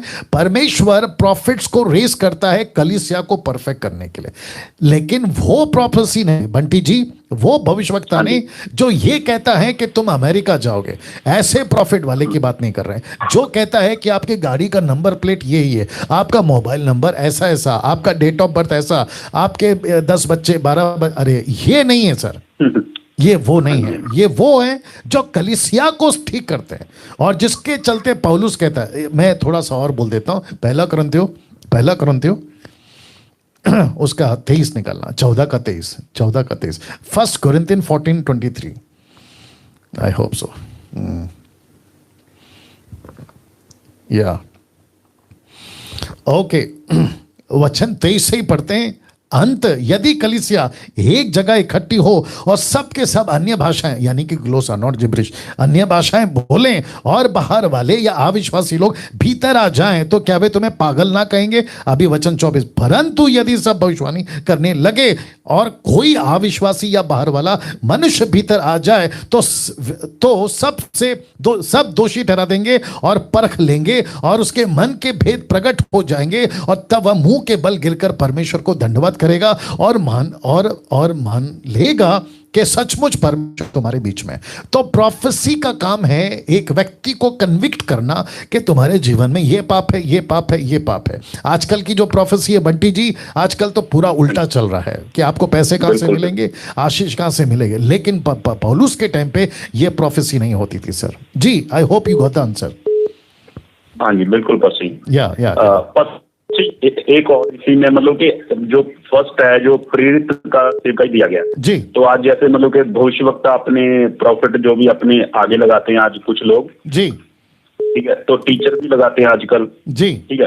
तो मतलब जो प्रेरित है क्या वो प्रेरित है कि जो प्रेरित की सेवकाई आज है और आज मतलब कि कोई अपने आप को प्रेरित कह सकता है? जैसे मतलब कि अपने यीशु मसीह ने तो 12 मतलब कि उन्होंने पूरे किए थे और उसमें से एक कम हो गया तो एक और चुन लिया था जी। तो बाइबल मतलब कि बाइबल जो है मैंने मतलब कि पढ़ा था कि मतलब कि बाइबल में मतलब कि जो प्रभु यीशु मसीह को जिन्होंने देखा था जी, ठीक है, यीशु मसीह को जिन्होंने देखा, यीशु मसीह के साथ रहे, तो उनमें से मतलब कि 12 को चुना गया था जी।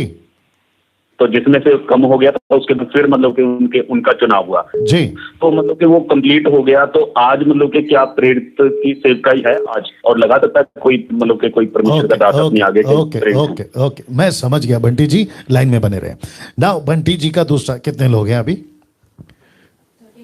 ओके कम से कम 1300 से ऊपर लोग अभी YouTube पर लाइव देख रहे हो। मुझे बेहद खुशी है।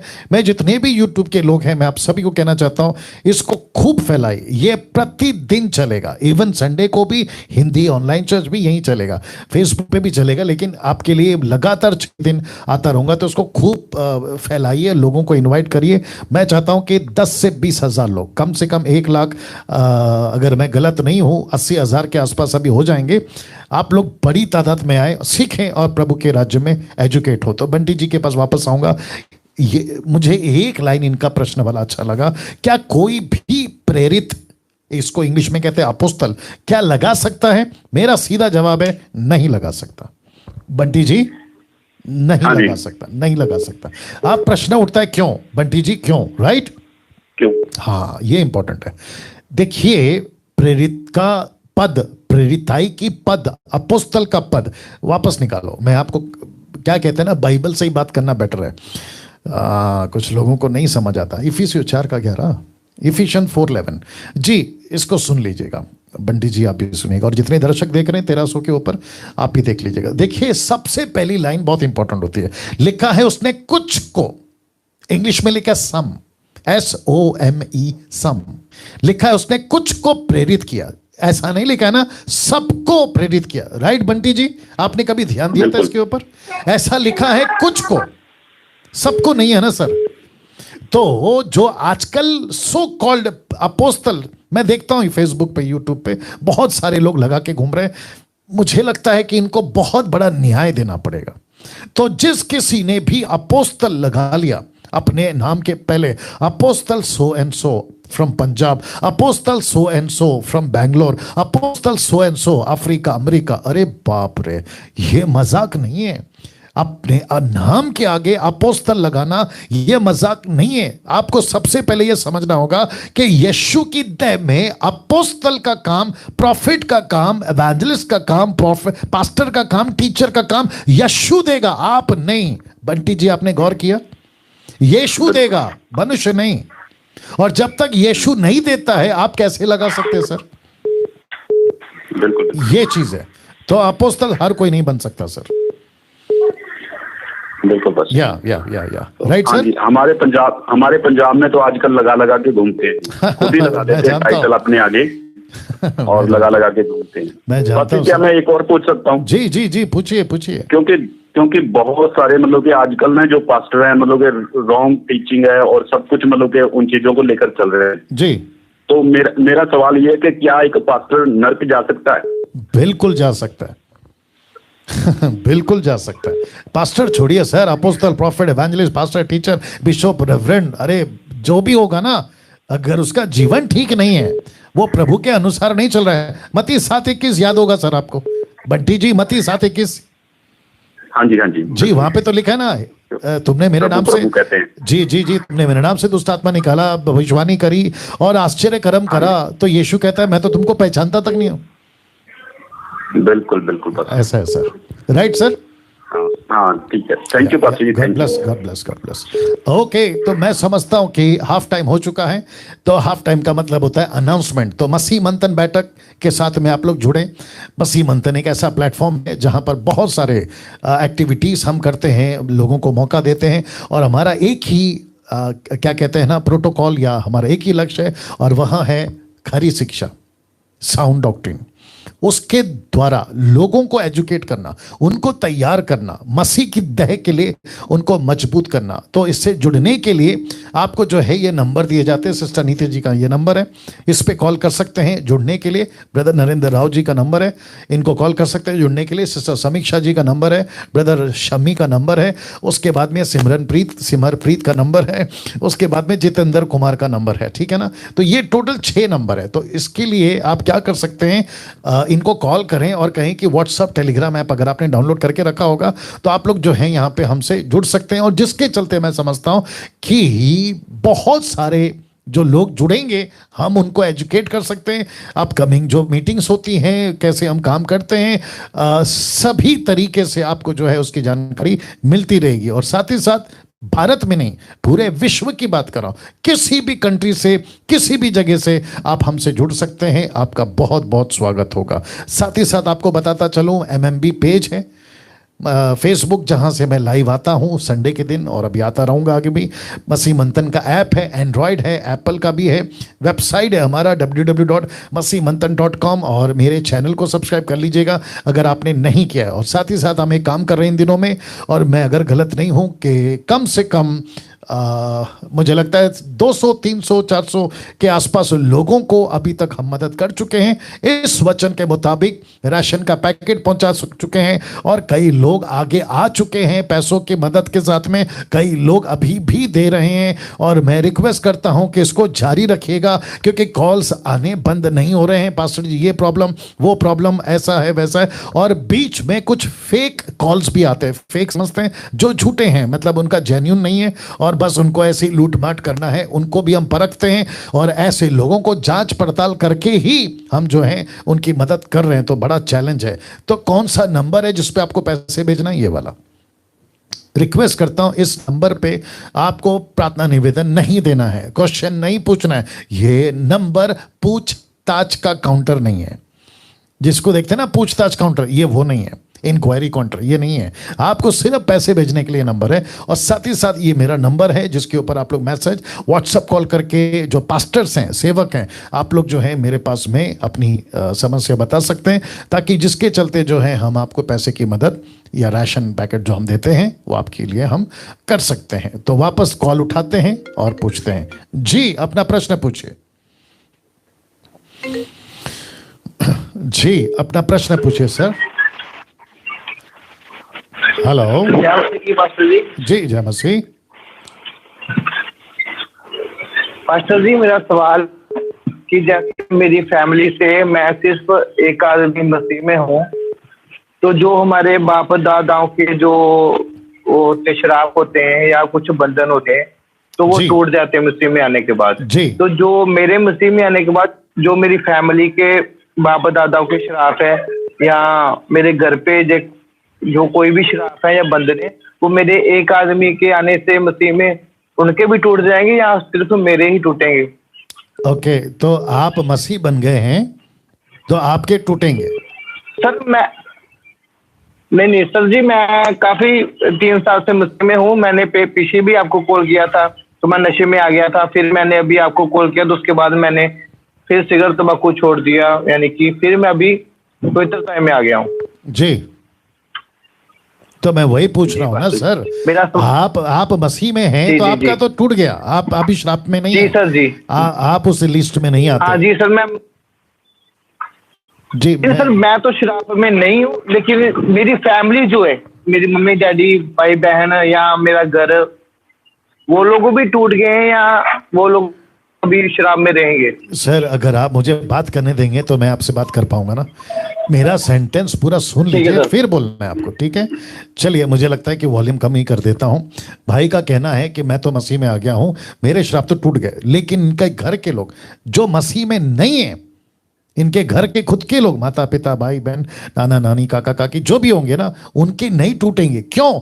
क्योंकि कंडीशन है कि आप जब तक मसीह को स्वीकार नहीं करोगे तब तक आपके पाप नहीं। इसलिए तो लिखा, निकालो जल्दी से, 2 कुरिन्थियों 5:17, 2 कुरिन्थियों 5:17। देखिए दिक्कत क्या, मैंने क्या कहा था, जब आप प्रश्न पूछ लेते हैं तो आपको शांति से सुनना है। तीसरा पॉइंट था ये, इसको ध्यान रखने का, ठीक है ना? देखिए क्या लिखा है, लिखा है इसीलिए यदि कोई, ऐसा लिखा है, ऐसा नहीं लिखा है इसलिए यदि कोई घराना, नहीं लिखा है इसलिए यदि कोई मसीह में है तो वह नई सृष्टि है, पुरानी बातें बीत गई, सब कुछ नया हो गया। किसके लिए? उसके लिए जिसने अपना जीवन प्रभु को दिया। अगर मैंने अपना जीवन प्रभु को दिया है तो मेरे चलते पूरा का पूरा घर उद्धार पाएगा, ऐसा नहीं। उद्धार, माफ करना, श्राप से छूट जाएगा, ऐसा नहीं। उद्धार जरूर पाएंगे, मौका सबको है, ठीक है ना? लेकिन श्राप उसी के टूटेंगे जिसने अपना जीवन प्रभु को दिया। जी भाई साहब बोलिए।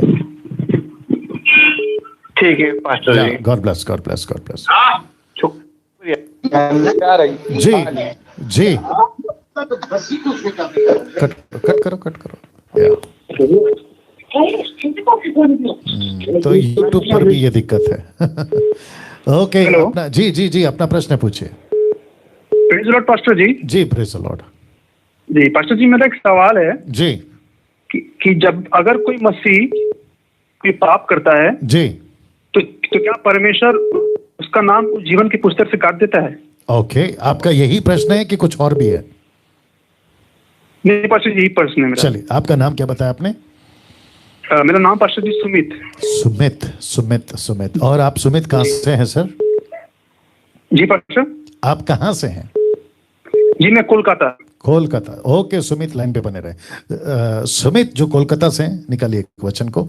इनका प्रश्न है, पहला यूहन्ना 3:6। इनका प्रश्न यह है, एक विश्वासी जब पाप करता है तो क्या उसका नाम जीवन की पुस्तक से कट जाता है? तो मैं आपको कॉन्सेप्ट समझा देता हूं। सबसे पहला वचन पढ़ लेते हैं। लिखा है, जो कोई उसमें बना रहता है वह पाप नहीं करता। जो कोई पाप करता है उसने ना तो उसे देखा है ना उसको जाना है। तो यहां पे आपको समझना बहुत जरूरी है कि जो कोई उसमें बना रहता है वो पाप नहीं करता। इसका मतलब क्या है? अगर उसने, एक एग्जाम्पल मैंने बीच में दिया था, बहुत ध्यान से सुनिएगा, ठीक है ना? बकरी जिसको कहते हैं ना शीप, मेमना, वो कीचड़ में गिर जाए और ठीक उसी के बगल में एक सुअर, पिग, वो कीचड़ में गिर जाए, तो दोनों में से जल्दी बाहर कौन निकलेगा? या हमिंग हो रहा है ना बहुत। उसमें से बाहर कौन निकलेगा? पिग यानी कि सुअर, या फिर वो मेमना, शीप? ऑब्वियस शीप, मेमना। लेकिन सुअर क्या करेगा? उसको अच्छा लगेगा कीचड़ में रहना। क्यों? क्योंकि वो ऐसा ही है। अब इसी को मैं अलग तरीके से भी समझा देता हूं। सुमित, अगर आप लाइन पे बने हुए हैं, ठीक है ना? जब हम संसारिक थे तो हमें कीचड़ में रहना पसंद आता था। अगर कोई कहता था आज पार्टी है तो हम पहला पूछते थे, सिगरेट, दारू, उल्टी सीधी बातें है, मजा आएगा। अभी वही व्यक्ति मसीह बन गया तो कहते हैं पार्टी में चलो, अरे नहीं यार मैं नहीं आ सकता। ये कैसे हो गया बदलाव? वैसे ही एक व्यक्ति जब विश्वासी बन जाता है उसको अपना जीवन मसीह में जीना है। देखो पौलुस क्या कहता है, अगर तुम मसीह में हो, निकालो इफिसियों की किताब उसका 4 अध्याय वचन 10-11। इफिसियों की किताब, मेरे साथ बने रहे सुमित। जी या मैं इतना टाइम इसलिए लेता हूं ताकि एक एक प्रश्नों का उत्तर आपको संतुष्टि से दे सकूं और फिर उसकी वीडियो एडिट करके आप लोगों तक पहुंचा सकूं, ताकि इनके जैसे कोई प्रश्न होगा तो उनको भी उत्तर मिल जाए। इफिसियों 4:10 से पढ़ लेते हैं। सॉरी, 5:10 निकाला, कहाँ हो गया देखो। इफिसियों 4:10 बोल दिया। 5:10 आई होप सो, देखते हैं, बहुत पढ़ता हूं जी। इफिसियों 5:10, या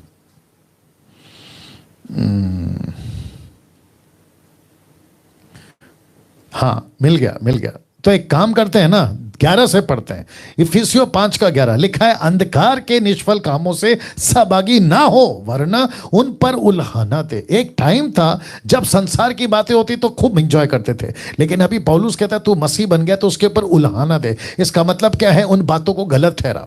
ये इंग्लिश ट्रांसलेशन कहता है एक्सपोज करो। किसको? संसार की बातों को। वचन 12, क्योंकि उनके गुप्त कामों की चर्चा भी लज्जा की बात है। वचन 13, जितने कामों पर उल्हाना दिया जाता है वे सब ज्योति से प्रकट होते हैं, क्योंकि जो सब कुछ को प्रकट करता है वो ज्योति है। इस कारण वह कहता है, हे सोने वाले जाग, मुर्दों में से जी उठ, तो मसीह की ज्योति तुझ पर चमकेगी। इसलिए ध्यान से देखो कि कैसी चाल चलते हो, निर्बुद्धि की नहीं पर बुद्धिमानी की नहीं चलो। इसका मतलब क्या है? मसीह बनने के बाद आपको अपना नेचर, आपको अपना स्वभाव, आपको अपना आदत, आपको अपना हैबिट्स, देखना सुनना, क्या देखते हो, क्या सुनते हो, क्या सोचते हो, इन सब के ऊपर आपको वर्कआउट करना है। वर्कआउट समझते हैं सुमित जी? इन सब के ऊपर आपको काम करना है। और जितने दर्शक है, कितने अभी? ओके, 1300 के, माफ करना, 1400 के ऊपर है। इन सबको भी मैं कहना चाहता हूं आपको काम करना है। अपनी आंखों को प्रैक्टिस में डालो, मैं ये देखूंगा, मैं ये नहीं देखूंगा। अपने दिमाग को प्रैक्टिस में डालो, मैं ये सोचूंगा, मैं ये नहीं सोचूंगा। अपने कानों को प्रैक्टिस में डालो, मैं यहां तक सुन सकता हूं, मैं यहां तक नहीं सुन सकता। अपने पैरों को प्रैक्टिस में डालो, मैं यहां तक जा सकता हूं, यहां तक नहीं जा सकता हूं। इसको कहते हैं एक मेमना कीचड़ में अगर गिरा भी। आपने क्या पूछा था? पाप करने के बाद क्या नरक में से, जीवन की पुस्तक में से उसका नाम काट दिया, उसको नरक में डाल दिया जाएगा? तो इसमें बात आती है उस व्यक्ति का एटीट्यूड, उस व्यक्ति का इंटेंशन, वो किस मकसद से मसीह जीवन में आकर भी पाप कर रहा था। तो जल्दी से निकालना। इब्रानियों किताब उसका 10:25 क्या कहता है, मैं आपको ये भी समझा देता हूं, ठीक है ना? इब्रानियों किताब उसका 10:25 से पढ़ लेते हैं जी। इब्रानियों 10:25 जी। कहाँ गया? ओके, लिखा है, एक दूसरे के साथ इकट्ठा होना ना छोड़े जैसे कितनों की रीति है, पर एक दूसरे को समझाते रहे, जो जो उस दिन को निकट आते देखो, त्यों अधिक यह किया करो। वचन 26, क्योंकि सच्चाई की पहचान प्राप्त करने के बाद यदि हम जानबूझकर पाप करते रहे, तो ये क्या हो गया? अभी यहां पे इंटेंशन आ गया। तो आपने क्या करा? सिगरेट का पैकेट सामने है, आपने कहा मैं तो मसीह हूं, सिगरेट नहीं पीऊंगा, लेकिन आपके दोस्त ने कहा अरे पी ले। तब आपने क्या किया? वहां पे मन बनाया, आपने खुद को प्रिपेयर किया, मैं जाऊंगा, सिगरेट को पकड़ूंगा, उसके ऊपर आग लगाऊंगा, उसको पीऊंगा। इसको कहते हैं जानबूझ के। तो ऐसा व्यक्ति को परमेश्वर कहता है, ओके अभी तू कीचड़ में गिरा, अब तू कीचड़ में गिरा है तो मैं देखता हूं तू क्या करेगा। अगर वो मेमने की तरह उसका ज़मीर, उसका कॉन्शियस, उसके अंदर का जो पवित्र आत्मा है उसको कायल करता है, अगर वो बाहर निकल गया तो भला, नहीं तो खत्म। राइट सुमित? जी पास्टर जी, ये है कॉन्सेप्ट सर। तो एक पाप से उसका नाम, सुन लीजिए, एक पाप से उसका नाम जीवन की पुस्तक से नहीं कटेगा। परमेश्वर उस व्यक्ति को देखता है। पतरस ने 3 बार इनकार किया, राइट? जी। पतरस ने यीशु का 3 बार इनकार किया, लेकिन पतरस को फिर भी परमेश्वर ने वापस मौका दिया।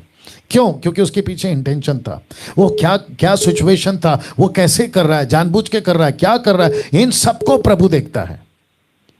तो जानबूझ के नहीं करना है। और मैं तो ये भी कहूंगा कि जब आपको पता है बिजली का तार सामने पड़ा है तो वहां पे जाते क्यों? आपको पता है कि सामने आग है तो कूदते क्यों? राइट? जी पास्टर जी। Thank you sir, God bless you Sumit. Okay, thank you pastor. या एक और कॉल लेंगे, एक और क्या लेते रहेंगे जी। अपना प्रश्न पूछिए। हेलो जी, आपको थोड़ा जोर से बात करना है सर, आपका फोन नजदीक रखिए। ओके। अभी आवाज आ रही है? जी अभी आ रही है सर। मेरा प्रश्न है मत्ती अध्याय 5:21 से लेके जी 21 में प्रभु खुद हमें आज्ञा देता है क्रोध ना करना, हत्या ना करना। उसे पढ़ते पढ़ते जब हम नीचे आते हैं कि 21 में आते हैं तो प्रभु कहता है कि तब तुम अपने मुद्दई के साथ मार्ग में ही रहो, तो ऐसा ना हो कि तो आपके मुद्दई तुमको सिपाही के सौंप दे, सिपाही तुमको हाकिम को सौंप दे। तो मैं ये कहना चाहता हूँ, प्रभु एग्जैक्टली हमें कहना क्या चाहता है उधर? 21 से 25 तक मुझे समझ में नहीं आ रहा। इसलिए यदि तू अपने बेट वेदी पर लाए और वहां तू स्मरण करे कि तेरे भाई के मन में तेरे लिए कुछ विरोध है जी, तो अपनी बेट वहीं के सामने छोड़ दे और जाकर पहले अपने भाई से मिलाप कर जी कर, और तब आकर अपनी वेदी चढ़ा। यहाँ तक समझ में आ रहा है। जब उसके बाद प्रभु कह रहे जब तक तू अपने मुद्दई के साथ मार्ग ही में है उससे झटपट मेल मिलाप कर ले। जी कहीं ऐसा ना हो कि तू मुद्दई तुझे हाकिम को सौंपे जी और हाकिम तुझे सिपाहियों को सौंप दे जी और तू बंदी घर में डाल दे जी जाए। जी मैं सच सच कहता हूँ कि जब तक तू कोड़ी भर ना दे तब तक तू वहां से छूटेगा नहीं। मतलब जी। प्रभु हमें क्या एग्जैक्टली उसका कहना चाहते हैं, आप थोड़ा एक्सप्लेन करिए। जी जी जी जी बिल्कुल बिल्कुल, मैं आपको बता दूं, आपका नाम क्या है? हाँ, मेरा नाम नागराज है। अरे मैं रहने वाला गोवा का रहने वाला जी हूँ। जी जी करीब जी 3.5 साल से मैं मसीह में हूँ। अरे वाह अभी वाह फिलहाल मैं कुवैत में काम कर रहा हूँ। ओके ओके, कोई दिक्कत नहीं है सर। तो ब्रदर का नाम नागराज है, ये वाला नाग नहीं, नाम नागराज है, ठीक है ना। और भाई साहब जो हैं वो कुवैत से हैं लेकिन गोवा के रहवासी हैं। इनका ये कहना है कि मुद्दई या रास्ते में जो है तुझे अपना पूरा जो है मैटर को ख़त्म करना है, फिर उसके बाद में ऐसा ना हो कि तुझे जो है कचहरी में डाला जाए और फिर तू जो है उसकी पूरी कीमत जब तक नहीं चुकाएगा नहीं छूट सकता है। देखिए कॉन्सेप्ट बिल्कुल क्लियर है। ऊपर से जब आप पढ़ते आते हैं तो वहाँ पर कहता है कि वेदी में आने के बाद में तेरे भाई के मन में तेरे प्रति, नॉट तेरे मन में तेरे भाई के प्रति, तेरे भाई के मन में तेरे प्रति। ये तो ऐसा हो गया ना कि गलती वो कर रहा है माफ़ी में मांगो। एनीवे ये यीशु मसीह की शिक्षाएं और हमें लेके चलना है। तो ये कॉन्सेप्ट करते करते एक एग्जाम्पल के तौर पे वो ये कहते चले गए, यीशु मसीह ने कहा कि जब कोई तुमको पकड़ता है, पुलिस पकड़ती है, कोई भी पकड़ता है और तुमको जुर्माना भरना है तो जुर्माना वहीं पे भर दो, नहीं तो फिर क्या होगा, आपके ऊपर केस चलेगा, आपको कोर्ट कचहरी का चक्कर लगेगा, फिर वहां से अलग आपके ऊपर जुर्माना ठोका जाएगा। वो इतना लंबा प्रोसेस क्यों? इसलिए वहीं पे खत्म करो, जिसको कहते हैं ना मुंबई की भाषा में, वहीं पे सलटा दो या वहीं पे उसको ठीक कर दो। आगे तो क्यों जा रहे हो? तो उसी कॉन्सेप्ट में यीशु मसीह कह रहे तुम भी अपने आपस में लोगों में अच्छे से रहो, एक दूसरे के साथ मिल के रहो, और फिर ये कहीं इतना बड़ा ना बन जाए कि तुमको जो है इसकी बहुत बड़ी कीमत चुकानी पड़े परमेश्वर के पास में। तो इसको खत्म करो यहीं पर। तो जिसका मतलब ये है कि तू वेदी पर आता है, प्रभु के लिए आराधना करता है। कॉन्सेप्ट क्या है? यहूदियों के लिए। किसको लिख रहे हैं? वहां के शास्त्री फरीसी। कॉन्सेप्ट वहां का है। लेकिन अगर अभी की बात करें, आपको वैसे ही प्रभु में चलना है। आपका कोई दिल दुखाता है, आपको कोई भला बुरा बोलता है, मेरे साथ तो बहुत होता है यूट्यूब के ऊपर, इन सबको इग्नोर करो। प्रभु जाने दो, प्रभु आपके हाथों में सौंपता हूं। ऐसे करके आप जब चलते हो और आप अपनी तरफ से बिल्कुल क्लियर रहते हो तो आप टोटली फ्री हो और परमेश्वर के साथ में आप आगे बढ़ सकते हो। Right sir? तो एक एग्जाम्पल के तौर पे यीशु मसीह नागराज जी ये बात को कह रहे थे। बिल्कुल बिल्कुल, ये ऐसा है। पास्टर जी और एक प्रश्न पूछ सकता हूँ? थोड़ा बाइबल से बाहर है लेकिन बाइबल का ही है। बोलिए। ओके, मैं अपने दोस्तों के साथ इधर एक रूम में रहता हूँ, एक फ्लैट में रहता हूँ जी। तो बाकी सब कोई भी विश्वासी नहीं है। हाँ। तो लोग दारू पीते हैं, जो भी, मतलब आप समझ सकते हैं कि एक अविश्वासी के समान है वो लोग करते हैं। हाँ। तो कभी उनको जरूरत पड़ती है तो वो लोग मुझसे पैसे मांगते हैं थोड़ा। हाँ। कभी घर का प्रॉब्लम है, कुछ भी ऐसा हो सकता है। हाँ। लेकिन मैं उनको पैसा दे रहा हूँ और अगर मुझे पता नहीं उसके बाद वो पैसे से कुछ गलत करे या दारू पिए ऐसा कुछ, तो उसमें मुझे कुछ उसका ये नहीं है ना, दोष नहीं है ना? गुड, बहुत अच्छा प्रश्न है आपका। नागराज जी, आपका वॉल्यूम कम कर रहा हूं ताकि दूसरों को भी मैं बता सकूं। देखिए जितने दर्शक अभी देख रहे हैं, आपको मैं बताता चलूं कि अगर नागराज की तरह जो प्रश्न आपका भी है, आपने किसी अविश्वासी को मदद किया, उसने कहा कि मुझे पैसे चाहिए और आपको नहीं पता कि उसने पैसे क्यों मांगे और उसके पीछे मनसा क्या है, मकसद क्या है। वो दारू पी रहा है, सिगरेट पी रहा है, ड्रग्स पी रहा है, यहां तक कि आपके पैसे से उसने कोई चाकू खरीदा, बंदूक खरीदा और उसने कत्ल करके आया आपके पैसे से, लेकिन आपको नहीं पता, तो वहां पर कोई दिक्कत नहीं है। आपको प्रभु जानता है कि आपने कौन से मनसा से उसको पैसा दिया। लेकिन जैसे ही आपको पता चला कि इसने, ये व्यक्ति ने ऐसा काम किया, तो दोबारा उसको पैसे नहीं देना। नागराज जी, आपने सुना होगा। बिल्कुल जी। तो अगर आपको पता चल गया तो दोबारा नहीं देना, लेकिन जब तक नहीं पता है कोई दिक्कत नहीं है। ओके। या राइट सर, थैंक यू। या गॉड ब्लेस। या और एक कॉल उठाएंगे जी, अपना प्रश्न पूछिए। हेलो जी, अपना प्रश्न पूछिए। हाँ जी, मेरा नाम क्रिस्टल है और मैं गुजरात से बात कर रही हूँ। जी मेरे पिछले 4 साल में एक्चुअली मेरे फादर को ब्रेन हेमरेज हो गया था, तो उसकी वजह से वो बिल्कुल ही बोल नहीं पा रहे थे, लेकिन उन्होंने मन ही मन में पिछले 2-2.5 साल से प्रभु को ग्रहण किया था। हालांकि वो बोल नहीं पा रहे थे, फिर भी 1 अप्रैल 2021 को उनका बैप्टिज्म हुआ और 16 अप्रैल को उनकी डेथ हो चुकी। बैप्टिज्म के टाइम पे भी वो बोल नहीं पा रहे थे। तो इस वजह से मुझे क्या समझना चाहिए? मैं बस इतना ही बिलीव कर पा रही हूँ कि वो प्रभु के पास है। पास्टर जी, आप मुझे थोड़ा गाइड कर सकते हैं? ओके, मैं जहाँ तक आपको समझ पा रहा हूँ, मैं ये समझ पा रहा हूँ कि आपके पिताजी बीमार थे और जब वो जी मरने से पहले उन्होंने प्रभु के बारे में आपने उनको बताया। हाँ, लेकिन वो बोल नहीं पा रहे थे क्योंकि उनको ब्रेन हेमरेज हो गया था ना। जी तो वो बोल नहीं पा रहे थे। सिस्टर सुनिए, ठीक है ना, वो बोल नहीं पा रहे हैं, लेकिन रोमियो की किताब उसका 10:9 निकालो जल्दी से। रोमियो की किताब उसका 10:9 क्या कहता है? मन से, मैं आपको पढ़ा देता हूं। अगर उन्होंने कहाँ गया? यदि तो अपने मुंह से यीशु को प्रभु जानकर अंगीकार करे और अपने मन से विश्वास करे, तो कहां से करना है विश्वास? मन से। एग्जाम्पल देता हूं सिस्टर, लाइन में बने रहें। देखिए दर्शकों, जितने अभी मसीह दर्शक देख रहे हैं, मैं आपको भी बताता चलूं, जो गूंगे होते हैं, जो बचपन से गूंगे होते हैं, उनको गॉस्पेल कैसे दें? वो कैसे स्वीकार करेंगे? तो जीसस क्या कहते हैं? मन से विश्वास करो। आपके पास में बोलने की ताकत है, जबान से कबूल कर सकते हो, कबूल करो। अगर आप बोल नहीं सकते हैं, जैसे अभी इनके केस में पिताजी का ब्रेन हेमरेज हो गया, वो लेटे थे, इन्होंने गॉस्पेल सुनाया, हो सकता है कि उन्होंने सुना, मन में विश्वास किया कि यस प्रभु आप सच्चे हैं, मैं विश्वास करता हूं, मेरी बेटी जो अभी मुझे सुना रही है आप ही सच्चा परमेश्वर। अगर उन्होंने मन में विश्वास किया होगा, वो पक्का स्वर्ग में होंगे सिस्टर, चिंता मत करिए। लेकिन सुनिए ये भी बोल देता हूँ जी, मैं ये भी मेरी बात सुन लीजिए सिस्टर। जी, मैं ये भी कहता हूं दर्शकों को भी कि अगर उनके पिताजी ने, यानी कि आपके पिताजी ने अगर मन से स्वीकार नहीं किया होगा, तो फिर पूरा का पूरा सिनारियो अलग हो जाएगा।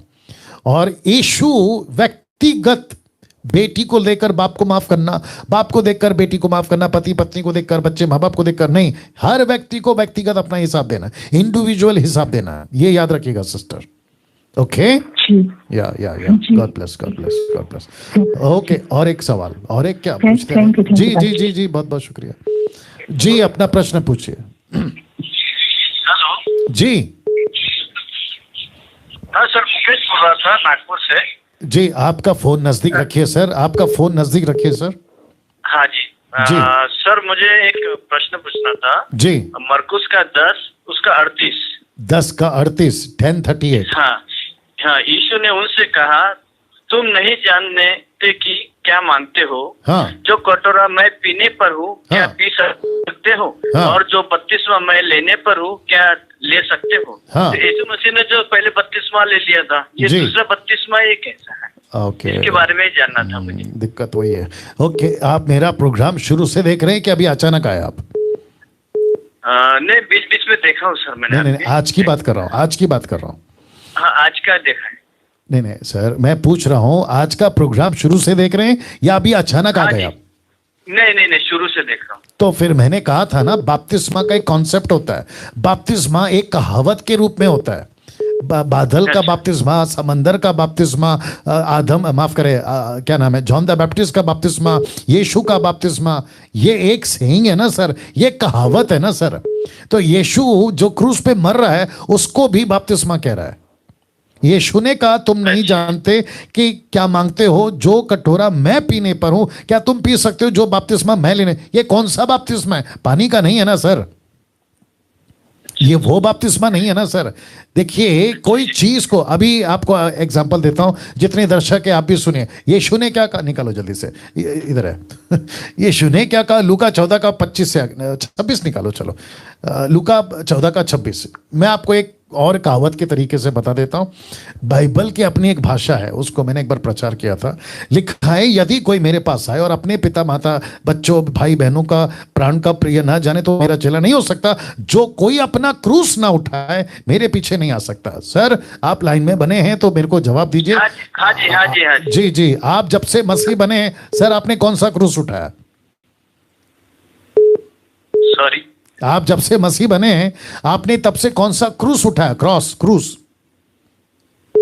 चलिए मैं बता देता हूं, आपने कोई क्रूस नहीं उठाया। दर्शकों आप भी सुनिए, यीशु कहता है जो कोई मेरे पीछे आएगा वो अपना क्रूस उठाए। तो हम कौन सा क्रूस उठाते हैं? ये एक कहावत है, ये एक लैंग्वेज है।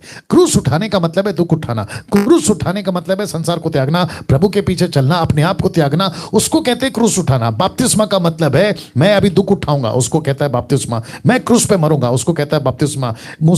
पौलुस कहता है कि मूसा के टाइम के लोग बादल के नीचे चले, उसको कहता है बपतिस्मा। समंदर में से पार हो गए, उसको कहते हैं बपतिस्मा। तो ये बपतिस्मा शब्द है ना, एक ऐसा है, इसको नेगेटिव पॉजिटिव दोनों ले सकते हैं जी। तो ऐसा कोई दोबारा बपतिस्मा नहीं होता सर, ये कहावत है, ये कहावत है। मतलब एक क्या कहते हैं ना, ये बोल चाल की एक मेरे को शब्द नहीं मिल रहा है, एक सेइंग है सर, एक कहावत के रूप में कहते हैं जी। गॉड ब्लेस या बहुत इंपॉर्टेंट है जी। अपना प्रश्न पूछिए जी, अपना प्रश्न पूछिए sir. Hello, praise the Lord sir. जी प्रेज द लॉर्ड। सर हमारा प्रश्न ये है, मत्ती की किताब 24 का 15-24 सर जी। वापस बोलिए और फोन नजदीक रखिए। मेरा सवाल है मत्ती की किताब 15-24। ओके, 15 का 24। हाँ जी सर, उसमें लिखा हुआ है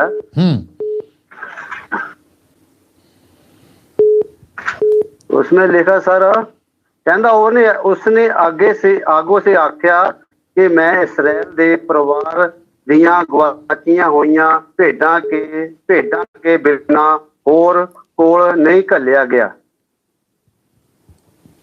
हाँ सर, इसका क्या मतलब है? जी सबसे पहले आपने पंजाबी में पढ़ा है ना सर? हाँ जी सर, मैं कुवैत से बोलता है। जी ओके। तो जो दर्शक हैं वो पंजाबी नहीं जानते, तो मुझे आपके लिए अभी हिंदी में पढ़ के सुनाना पड़ेगा। तो लिखा है, उसने उत्तर दिया कि इजराइल के घराने की खोई हुई भेड़ों को छोड़ मैं किसी के पास नहीं भेजा गया। ठीक है, अब आप पूछना क्या चाहते हैं सर? इसमें पूछना क्या चाहते हैं आप? हम सर इसके पूछना चाहता है वो ऐसा क्यों बोला परमेश्वर ने? मैं और किसी के पास नहीं गया, मैं सिर्फ इजराइल दी भेडां नूं। क्या वापस बोलिए, वापस आप हिंदी में बात करिए सर, हिंदी में।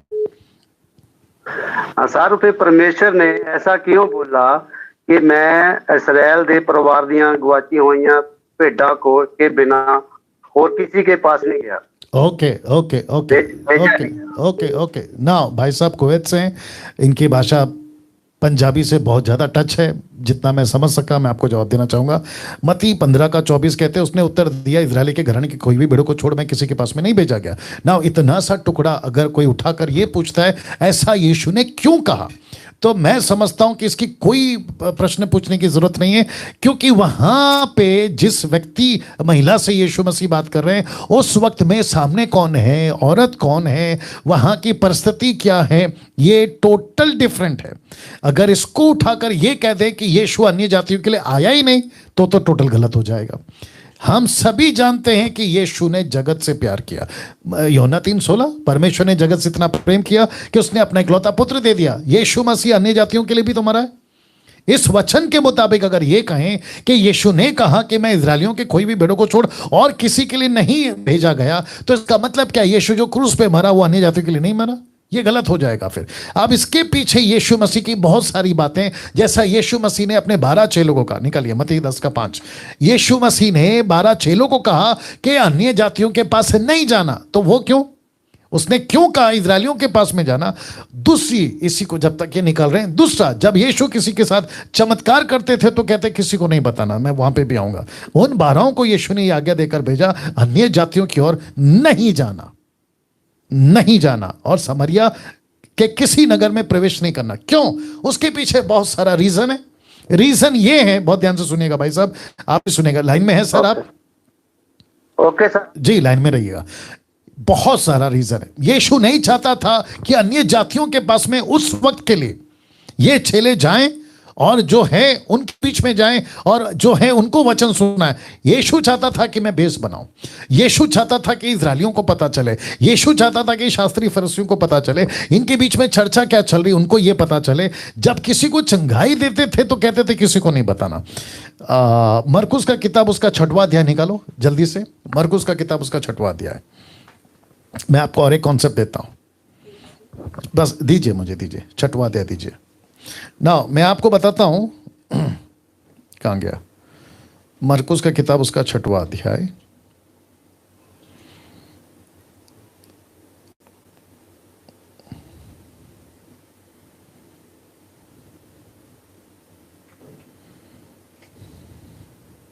हाँ, वचन 56, मरकुस की किताब 6 का 56 लिखा है कि जहां कहीं वह गांव नगरों बस्तियों में जाता था तो लोग बीमारों को बाजारों पर रखकर उससे विनती करते थे कि वह उन्हें अपने वस्त्र के आंचल ही को छू लेने दे, और जितने उसे छूते थे वे सब चंगे हो जाते थे। किसको? वस्त्र के आंचल को। क्यों? क्योंकि 6 के पहले 5वें अध्याय में क्या हुआ था? वचन 25 से, वहां पे एक औरत थी जिसको 12 साल से लहू बहने का रोग था। उसको पता चला कि अगर यीशु के कपड़े को छूकर मैंने चंगाई पाई है, अगर मैं ऐसा प्रोपेगेंडा मतलब ऐसा अनाउंसमेंट पूरे बस्तियों में कर दूं तो सब यीशु को आएंगे, कपड़ा छुएंगे और वो ठीक हो जाएंगे। और आपको पता है ऐसी कई बार हुआ है कि यीशु किसी को ठीक करते थे, कहते किसी को नहीं बताना। क्यों? उसके पीछे कारण क्या है? वैसे ही मत्ती का 15 का 24 में यीशु कहता है कि मैं नहीं भेजा गया हूं आपके लिए। किसके लिए? उस औरत के लिए, अन्य जातियों के लिए। मुझे अभी नहीं करना है। इसका मतलब यह नहीं है कि यीशु मसीह अन्य जातियों के लिए नहीं है। पूरी की पूरी बाइबल है कि यीशु मसीह सबका परमेश्वर है, सब के पापों के लिए मरा है, सबके प्रायश्चित के लिए मरा। निकलना जल्दी से 1 यूहन्ना 2 का 4। मैं आपको क्लियर कर देता हूं सर, लाइन में बने रहे। यीशु इजरायलियों के लिए, यीशु सिर्फ इजरायलियों के लिए नहीं आया, यीशु सबके लिए आया जी। 1 यूहन्ना 2 का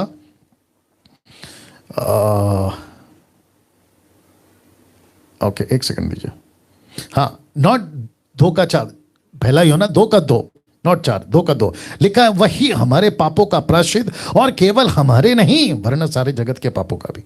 तो पूरी दुनिया के पापों के लिए आया। तो मैं समझता हूं कि भाई साहब जो आपने प्रश्न उठाया है कि उस औरत को कहा, तो उसके पीछे कई वजह है सर, उसके पीछे कई वजह है। मैं आपको वजह बता चुका हूं। यीशु किसी प्रकार की चीज में बिजी नहीं होना चाहते थे। भीड़ के पीछे और एक आ गया, निकालो जल्दी से, लूका की किताब 4 का 43। मैं आपको और एक दे रहा हूं सर। जितने दर्शक है अभी कितने हैं? ओके, 1400 के ऊपर लोग हैं। फेसबुक की पब्लिक शायद इस तरफ अभी तक टर्न नहीं हुई है, मुझे नहीं पता क्या बात है जी। देखिए यीशु ने क्या कहा। ओके, वचन 42 से पढ़ते, लेकिन हमको चाहिए 43, लेकिन 2 से पढ़ते, 42 से पढ़ते। लूका 4 का 42 से। जब दिन हुआ तो वह निकलकर एक सुनसान जगह में गया। भीड़ की भीड़ उसे ढूंढती और उसके पास आई और उसे रोकने लगी कि वह उनके पास से ना जाए। भीड़ ने यीशु कहा, अब यहां से नहीं जाना, आप इसी गांव में रहो। लेकिन 43, परंतु उसने उनसे कहा, मुझे अन्य नगरों में भी परमेश्वर के राज्य के सुसमाचार को सुनाना अवश्य है। क्यों? क्योंकि मैं इसलिए भेजा गया हूं। अब बताइए भाई साहब, यीशु एक औरत को कहते हैं मैं सिर्फ इजरायलियों के लिए आऊं, लेकिन अभी 43 में कहते हैं कि मुझे मत रोको, मुझे और भी कई जगह पे जाना है। अब आप समझ गए सर? सर एक और सवाल है मेरा जी, बट आप ये संतुष्ट हैं? आप ये बात समझ में आ गई आपको? हाँ सर, जी समझ आ गया जी। दूसरा सवाल ये है, 24 का 16 से लेके 20 तक है। किसका किसका? कौन सी किताब? 24, मत्ती 24 जी, मत्ती 24 16 से 20 तक जी। क्या है उसमें सर? लिखा है, जब कोई यहूदा में हो वह पहाड़ों पर भाग जाए जी, जो कोठे पर हो अपना घर में सामान लेने ना उतरे जी, और जो खेत में हो वह अपना कपड़ा लेने को पीछे ना मुड़े जी। उन दिनों में जो गर्भवती हो दूध पिलाती होगी उसने। ओके ओके ओके, इतना टाइम नहीं है सर, इतना नहीं पढ़ना है। आप सिर्फ प्रश्न पूछिए, ये मैं समझ गया और मैं दर्शक को भी समझा दूंगा। आप प्रश्न पूछिए। हाँ सर, इसमें क्यों परमेश्वर किसके लिए बोलता, किस आदमी को बोलता है और सामान लेने के लिए पीछे बाप से मत दे जाना और कोठे पर से नीचे नहीं उतरना है। ठीक है ठीक है ठीक है सर, आपकी बातें सुनते सुनते मन में प्रश्न आ गया आपके लिए। आप बाइबल कब से पढ़ रहे हैं सर? सर हम बाइबल तो तकरीबन 8-9 साल से पढ़ते हैं। ठीक है, और आप कितना पढ़ते हैं सर?